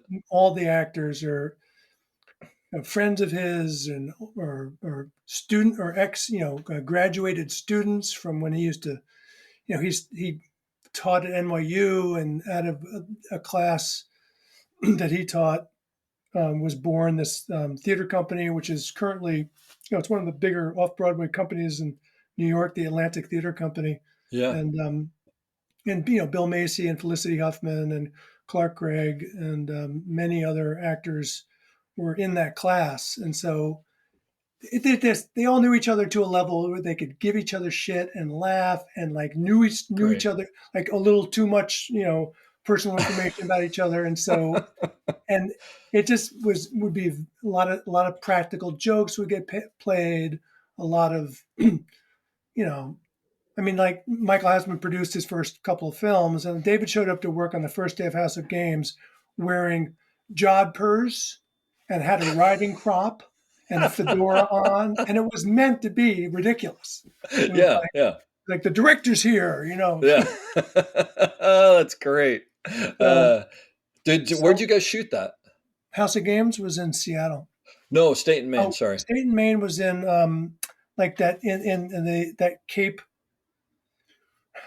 It's like 30 minutes outside Boston, Cape. Okay, one of the capes there. Yeah, but Yes. basically, did you just take over this little town while for a Yeah. month while you were shooting? Yeah, but we Essentially. were like I stayed in some weird hotel like halfway to Oh, Boston. okay. You know All what I right, mean? Like gotcha. Yeah, it yeah. was too far to Came in go one. back into Boston, but um, yeah, we had a good job. Oliver Stapleton was a lovely man to work with. Just Well, and for again, just to take it back, you did a really good breakdown of that, and it was talking about the when you started shooting and what his idea of a good frame was, and right. I thought that was so interesting because you were like, this isn't what I would normally do, and he was like, no, I like this, and so suddenly you have to go, okay, so I'm gonna put that instinct aside and go with this because that's what we want, and I thought That's that a was hard really thing to do. I fascinating. was just last week when I was the last thing I did. I fought that a little bit because I felt like, how much do I change the frame to make it into something that I think is that I like Yeah, versus not that I dislike what I'm seeing. but it's not your But I, instinct, I, I call right? myself I call myself changing the frame too much. I'm like, wait a minute. It's like I got to be careful about, why am Yeah. I doing this? Yep. The initial concept of this shot was to tell a little piece of the story, and so I'm not so worried about making sure that all the geometry works well in my you Sure. know and so I think that's a good thing and difficult thing because it's like runs against your instincts sometime, and trying to put that in the box can be, you feel like you're exposed, you feel a little bit exposed, because if I want to rely on my instincts, I want to be able to just instinctively make the best frame that I think the shot needs, but I don't want to undo or sidestep what the general feeling is. And in the case of like Oliver, there was no animosity or no Yeah. aggressiveness, trying to make that. You just more like, no, it's like it works like this. It's fine. Yeah. This is what I'm looking for. And it's also like, and I think when you get on movies and TV shows and whatever, you're kind of learning the language that they want to speak. And sometimes that's not always what you're used to. So I always find those to be, assuming that people have good instincts or good ideas, to be interesting challenges because again, you can't just let go and go, I'm going to land this the way I always land it. Because it's like, I got to land it slightly differently because they want more headroom or this or that or the other. I think many operators, and I am definitely on that list, are perfectionists of some kind, Yep. and and that's can hurt you a little bit. And so, on that note, do you find yourself often going, that shot, there's nothing better I can do on that shot? Or are you always reassessing going, oh, if I had one more take, I could do this or I could do that? Both. I mean, I'd say sometimes I feel like that's just, that's well, no, I feel no, I feel like sometimes I feel like that's pretty much what I can do, and I think that shot is works, and Yep. and there are times where I was said, oh, I wish we could go again because I really would like to do it this way. Yeah. Um, so I just feel like it just, and it doesn't necessarily have to do with the complexity. I mean, I find, and I'm sure you understand this, like the more you do a shot, the more you find things in it that you know fixate on. Yep. It's like sometimes like, oh my gosh, like that sign on the wall's been there the whole time. It's like, oh my Yep, god, I yep. would, I've been there. How I could hope, I not have seen that for 12 takes? And I don't know about you, but I often at those points when I realize I'm going down that hole, I'll turn to my dolly grip and go, "Hey, is there something weird in the back wall that's bothering you?" I won't try to what, yeah, what is it? And then I'll finally go, "Is that sign bothering you? What's that sign?" No. And then okay, so and then I'm you can I'm the move one on. Yeah, who's got the problem, not the yeah, not the sign or right, whatever. And then yeah, on the flip side, I'll get into these things where I've been in before. I'm sure you have, where it's just like we'll do a shot and it'll be the way we set it up and it'll be perfect and something will be slightly different, but just the performance was great and the story was great or whatever. And then the DP will come over and be like, I don't like the way the candle is coming out of his shoulder. And it's like, the hmm candle come what? And then you look at it and you're like, well, I mean, I guess that, but that shot was so great, not because of me, but because of what happened there. Like, we're right, really going to go again. But then you realize you work with different people, and there's some people who know it's got to be this and it's got to be that, and that's what your job is, right?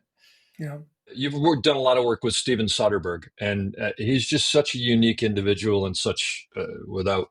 I mean, I'd use the word auteur, I think, but you can tell me. I'm just wondering what's that collaboration like, and what's it like working with someone who is that in control of everything?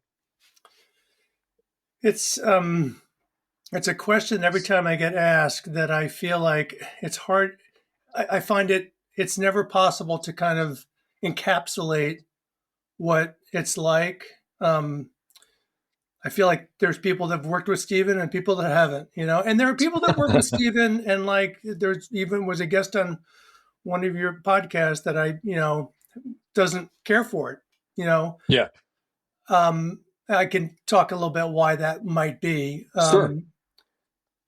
I have done some work with Steven, and I really hope to do some more work with Steven. I stay in touch with him. He currently is out of the country.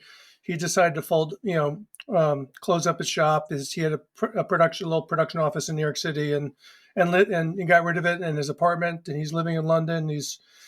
Oh He's wow. got his second project based there is coming out soon. But well, actually, he now has Presence, which is his most current thing, which I did not work on because he didn't. I think he did it all himself. It was just Mhm.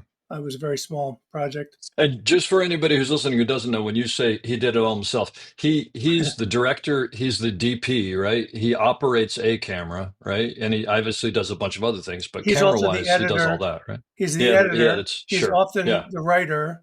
He's a producer, but I mean a real producer. Like yeah. the decision making kind.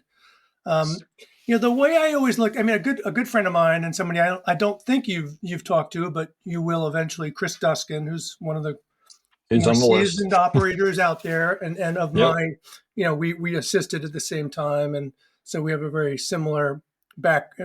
backgrounds. He And now fell now a into great DP as Yeah, well. Yeah, a great yeah. DP. He fell into to Soderbergh's camp a long time ago. You could find out from him how, and did many projects with Steven. Um, and there was these moments where because Steven's pretty particular about who he likes to work with, uh, Chris was like, wasn't sure if he could do something. It was like, oh, I want to get Henry Cline in there, and I almost did one project, and then at the last minute, Chris was able to do it. And then finally, Chris was, as his shooting career started to blossom, Yeah. he successfully turned down a project, and that's when I transitioned into kind of his role. So, with Steven, basically, it's a I liken him to there's not too many people that work in this with this methodology anymore, which is basically full control. And I always like, Stanley Kubrick is a huge hero of mine, and I know people that have worked on his last two films, so firsthand know what it is like.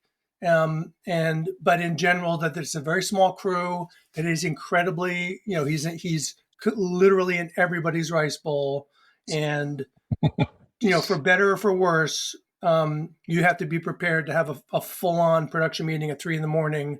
if Kubrick wants to. Yeah. That's not Steven, but Ah, the elements of small crew, intimate, want everybody to be on their game is definitely Steven.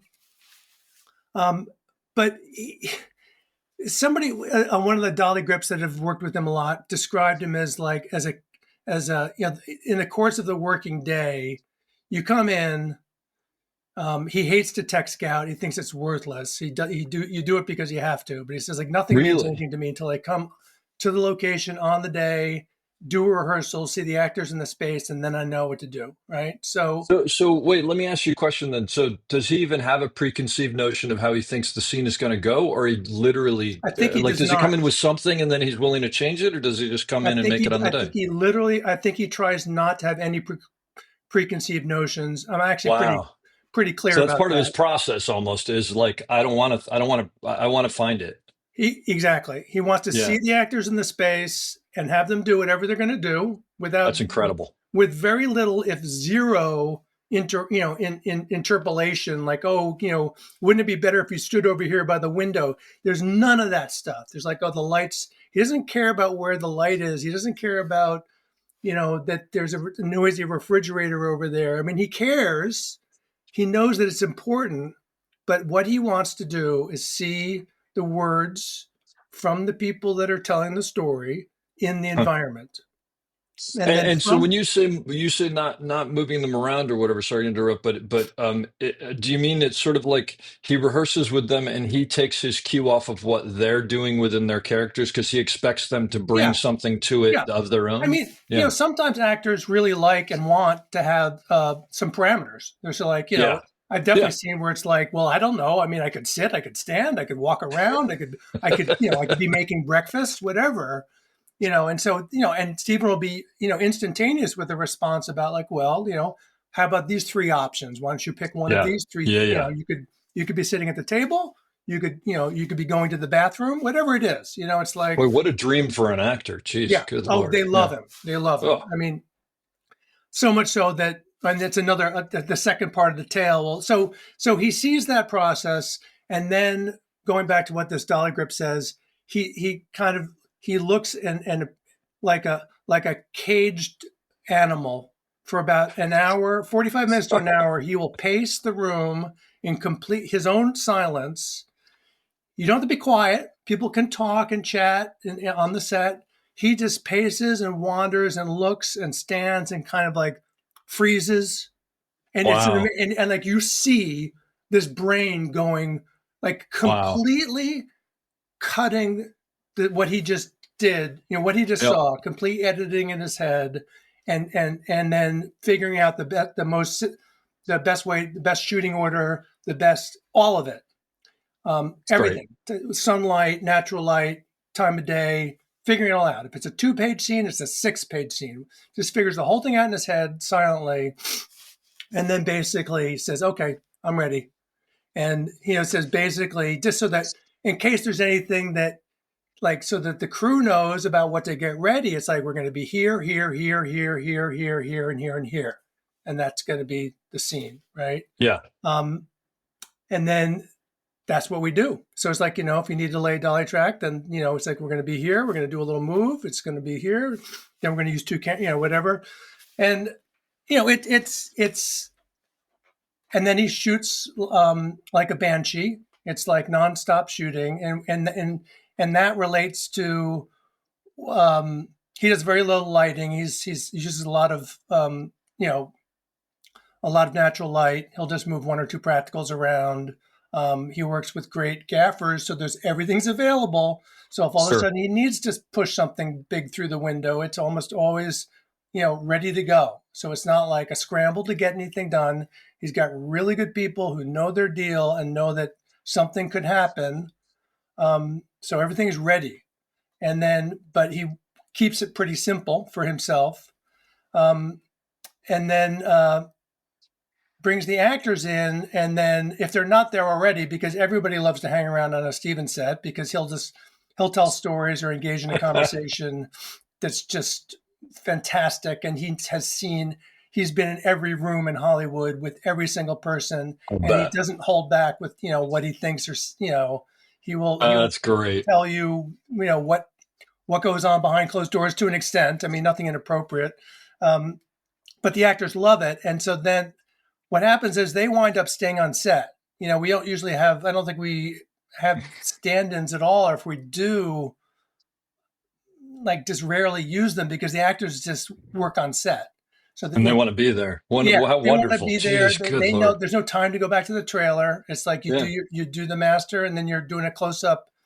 7 minutes Great. later, you're rolling the camera on the single. So it's like, so that's the way the process goes. And very often, I mean, given limitations of locations and the structure of, company moves and all that, but, you often, come in at 7:30 or 8, and there's an hour and a half of him figuring it out and da-da-da. And then you shoot like crazy, and then you break for lunch, and you come back and usually have like one more setup or two more setups, and you go home at like 2 o'clock in the afternoon, and you've done really good work, It's and it looks amazing. great, and you get your afternoon off, and he loves that. But I He think a lot then of that is also because he doesn't have to answer to other people, right? He only needs to get exactly. I he mean, doesn't have to get 5 versions of something because he right. can just get what he wants And if and he's somebody good has to a go. question about the cost wardrobe Yeah. or set design as a question in the course of the day. They walk in, they see, Steven, next week we're shooting the scene. Which shirt do you want? And it's like that one. It's like, and that's the end of the conversation. Great. So it's and but then what's also amazing is that so we're done at 2:00, 3:00 in the afternoon. He then goes to his hotel room or often to a place that people can hang out at, a bar or restaurant, with his laptop and the dailies, and cuts together the scene and then uploads it. And then, by the end of the day, you are watching it's not even it's like it's actual dailies. It's not like the next day, it's that day. You Wow. watch the scene with temporary music cut together. And that goes on every day. By the end of the movie, he's rough cut, on his way to fine cut, a lot of it. Now, of course, there are times when there's complicated stuff and blah, blah, blah. And it's more than that. But when it's dialogue driven scenes in practical locations, that's pretty much the way it goes down. Yeah. And everybody's got a smile on their face all day long. Amazing. We could do an entire episode just on him. So I'll just ask you one other question before we move on to something else. So you're B camera when you're with him, and the question is, I mean, is he heavily involved with what you're doing? Did he tell you exactly what he wants, or did you sort of go, "I need a close up over here, go get it for me," and you line some? I mean, is he open to suggestions and There's not a lot of suggestions with Steven, only because what you discover is that he, pretty much. Everything I suggest, he's like, yeah, he'll say, and he doesn't say it in a condescending manner. He goes, yeah, I thought about that, and it didn't work and he'll tell you why it didn't work. And he's like, and he'll tell you why, because in the cut it doesn't work, or because the dialogue doesn't support. It's like not like, oh, I don't want to be over there. It's like very specific. And with that said, I try to be. So I tend to be very reserved about when I make suggestion. I find that often I feel compelled to say something, and he's always open. And once in a while, he even says, "That's a great idea." That's great. He's also famous for somebody saying, "Hey, Steven, what about over here?" And he walks over and goes, "Oh yeah, we're doing that right now." And Drake, that was a terrible idea over there, but bring the camera over here. This is much better. So how could you ask for more, right? Yeah, I mean, that's just fantastic. It's all very, very positive and loving. There was one more thing about what you just said. Oh, about the B camera. I mean, the reason why it's not necessarily everybody's cup of tea is that you don't work a lot as a B camera in terms of physically operating the camera. I'm a guy that I just like to be on set. When I do B camera, even if the DP says, you can go to the truck and read a book, it says, I just don't like to. It's not like, I love watching people make movies. I love seeing what the process is. And I feel like if I'm needed, it's good to know what's going on. So I tend to just hang out on set, even when I'm not needed. And with Steven, it could be very like all of a sudden he could say, okay, B camera's up. And you just fly in there and he says, and he'll say like, all I want you to do is, is from here to here. And then you can turn the camera off, right? It's like when he stands up, I don't have a good angle on it. Just get it, this is all you're doing, blah, blah, blah. He doesn't do the remote work, which is another reason why he has somebody, an operator around. So if there's any remote head work, like on No Sudden Move, which was my first project with him, we did a lot of remote work. And so that was really fun because I was, and he doesn't let me run with it. He's pretty specific about what he wants. But he also, as soon as he knew that I had my chops, it wasn't like he wasn't micromanaging me by any means. He'd be more like saying like, I just think we should do it from here to here. And then, but if I had the time or the inclination to, to just kind of design a shot of my own and show it to him, I might. But I remember we were doing some big shot with a techno and I assumed it was going to be one way. And so I kind of lined it up. He was busy doing something else, and he came back and said, "Oh no, we're not. All they're doing is this." It showed me, and what he had planned was really cool, and I never even thought of it. It was like went through this little portal hole, and all this like, oh, that's freaking awesome. So But I was, that's kind of what we all want, which is we kind of want to be wrong because someone else has a much better way of doing it yes, that we didn't think exactly about. right. Because then you learn and you get to do something cool, and yeah, that's And I think, fantastic. more often than not, his ideas are better. I mean, and he's a man that's fixated on work. I would recommend anybody that enjoys him go to his blog, which is called Soder Blog. And he every year I mean, there's lots of things on there, and some of them get taken down. Like he did his own cut of Heaven's Gate, right? His own cut, like a full cut of Heaven's Gate, and it was up on his, And if I think it finally got, he did another one where because he taught this with like Raiders of the Lost Ark in black and white with no sound, because he thinks it's one of the most perfect films that you can know what's going on the whole time, and if you're not Amazing. distracted by the sound or the colors, you still can watch the movie. So we had that up at one point. Wow. All right. Well, I know what I'm doing for the rest of the day. And then one thing that's amazing is that he lists everything that he's read, watched, listened to the entire year. He keeps track of Wow. everything, and you can go and look at the list of what he is like, and it's pretty wild because it's everything. It's like it's not just he knows he can reference every esoteric French film ever made, but he That's also his great. favorite show was Below Deck. It's Yeah. like so it's That's fantastic. I'm as soon as we're done here, I'm off to the internet. That's just great. yeah. Thoughts on working with a new dolly grip who you haven't worked with before, and just sort of, is there? Yeah, I've listened to you ask that question, and It, I feel like it's been covered, but not by me, just in the sense of like just if you it's have any thoughts no, on no, how that I don't. relationship works, because it's a tough one. Like I was saying before about when you're new to a set, you kind of have to see what this person is capable of doing before. Like not long ago, I was in a project, and it was not. It was pretty clear that the dolly grip did not have a lot of experience, and immediately discussed it with the cameraman, and he said, "Well, let's just see how it goes, and then we can make an assessment about whether or not it's nervousness or whether this person you can help him." And because listen, there are dolly grips that are that are good at their jobs, and but will not accept any input from you, Yeah. and that's difficult because sometimes you just need it done a certain way to make the shot work that you can't even take the time to explain, and you just want Yeah. them to say.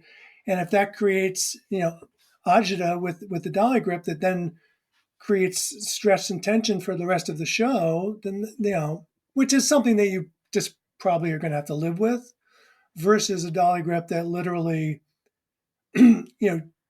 can't anticipate what an actor is going to do. I mean, Hmm. the obvious and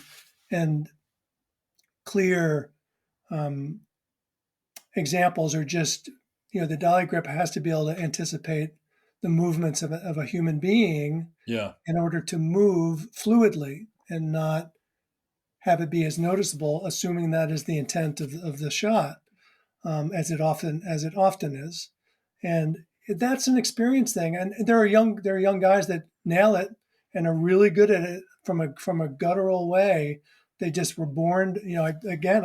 I worked with somebody not long ago who is a really good dolly grip, who's very young, and Yeah. it's like, whoa, dude, you have a long career if you want it, because Yeah. you are Yeah.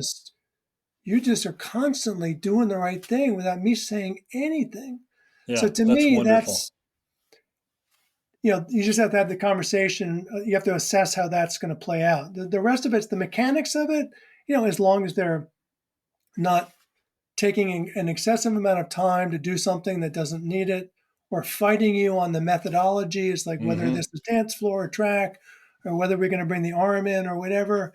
I mean, that's all. It's different with everybody and every cameraman. It's Yep. like recently on a job where they're using the arm all day long if they can, you know. But some cameramen don't want to be in the arm if they don't have to, Hmm. Hmm. So it's like, but the language between the operator and the dolly grip were seamless in that case of like the dolly grip was an incredible, arm operator. And, he'd run the head and the pickle at the same time, which is always indicative of somebody that knows how to nail a shot. And so the language was, so they were constantly doing the right thing. Whereas if there's 20 minutes of discussing, like, well, if we put the dance floor down, then it still might be bumpy over here. Like, it's fine. I can have the conversation, but I'd much rather just you figure it out and have it be perfect, Yeah, which is, exactly. Yeah. what we all want to have happen. Yeah. Yeah. Yeah. It's hard when Absolutely. it's not happening and you have to interject yourself. Like you get, oh, really? Like that. I'm not sure if that's the best, without being like, you know what, get that stuff out of here and bring in the arm. It's Yep. like all of those things are hard to judge. And some of it, it's just the level of the patience of the company, of the director, the producer, time, the company. And because these days, does anybody really care about the little wobbles and dip, in the dolly? No, they don't. No, because they'll They, take it they out in care a little post. bit more about the stops and starts and the ups and downs. Yep. But even that mostly winds up being conversation between me and the DP, right? Yep. And Yep. maybe the assistant. Yeah. So then the third part of that triangle is just the personality. Like if I'm going to be on a long job, do I get along with this person? Is it somebody I want to spend? We stand around a lot and chat a lot, but that's not something I'm going to change. I'm not going to ask that we replace the dolly grip because maybe we come from different walks, different worlds. Yeah. Yeah. So I think you have all of those things have to be put together, and sometimes relatively quickly, because if you want to Yep. make a change, it's got to be done, early on, hopefully. Yeah. I don't think there's any answer. It's just, but I think it's for people who are starting out, it's hearing this from more and more people about, because it's a relationship at the end of the day. And, Yep. and It's I a think very, to me, it's about assessing if it's not great, what's wrong, and can we move past that? Can you and I either communicate better, or are you going to learn this, or whatever? And like you said, and trying to get out ahead of it and going, look, if it's not going to work, let's figure it out and make a change. And if it is going to work, let's get on the path of making it work. But right, yeah, right. it's a whole thing. Well, Henry, this has been fantastic talking to you. I've really had a good time. For anybody who's listening, the takeaways from here, besides everything that Henry said, go see Sneakers. Go see Tremors. Check out Henry's blog, which I'll list in the comments, and check out the breakdowns that he's done. But I'm glad we finally got to do this. I'm going to leave you with a question that I leave everybody with, and you could take us out. Advice for people getting into the business today on how to succeed, and/or what you wish you knew back then that you now know. The two things I would say are, one, and I think that the harder one is knowing what you want to do and focusing on that. I was lucky and/or kismet, whatever you want to say, that I knew I wanted to be a camera operator. Didn't want to be a DP. Didn't want to be a focus puller. I wanted to be a camera operator, and that's what I got to do. And so I always knew that that's where I wanted to wind up. And by knowing that early, I think it made that process a lot more fluid. Um, the other thing, which is a funny, is I tell people now, and it's half joking, but I'd say to sit down more. I feel that I get it, and I would love, there are directors that I know that ban chairs from their set or whatever. It's like, but my I sit down as much as I can on the set now. I get an apple box and I just sit where I'm supposed to be, where I can still do my job, but I just don't stand on a cement floor for 14 hours a day because my body can't take it. And it wasn't just a matter of it's the greater point. It's meant to be a little bit of a metaphor of like taking care of yourself. I've never been good at, like, when I'm working, I don't exercise as much, I don't eat as well. Be aware of all that stuff, because that's what, when we talked about it being a brutal business, that's the part of it that it is. It's a really fun job. It's an incredibly creative job, but it takes a toll on you in a lot of different ways. And I think having an awareness of that earlier on, maybe or maybe not, because when you're young, you're just like, whatever, I can do this. I can work all day and drink all night. So that's what I would say is know what you want to do and sit down on an apple box. I hope you enjoyed that as much as I did. We'll be back soon with another great episode. Don't forget to check us out on theop.io for all sorts of information on operating and storytelling. So thanks for listening and have a great day.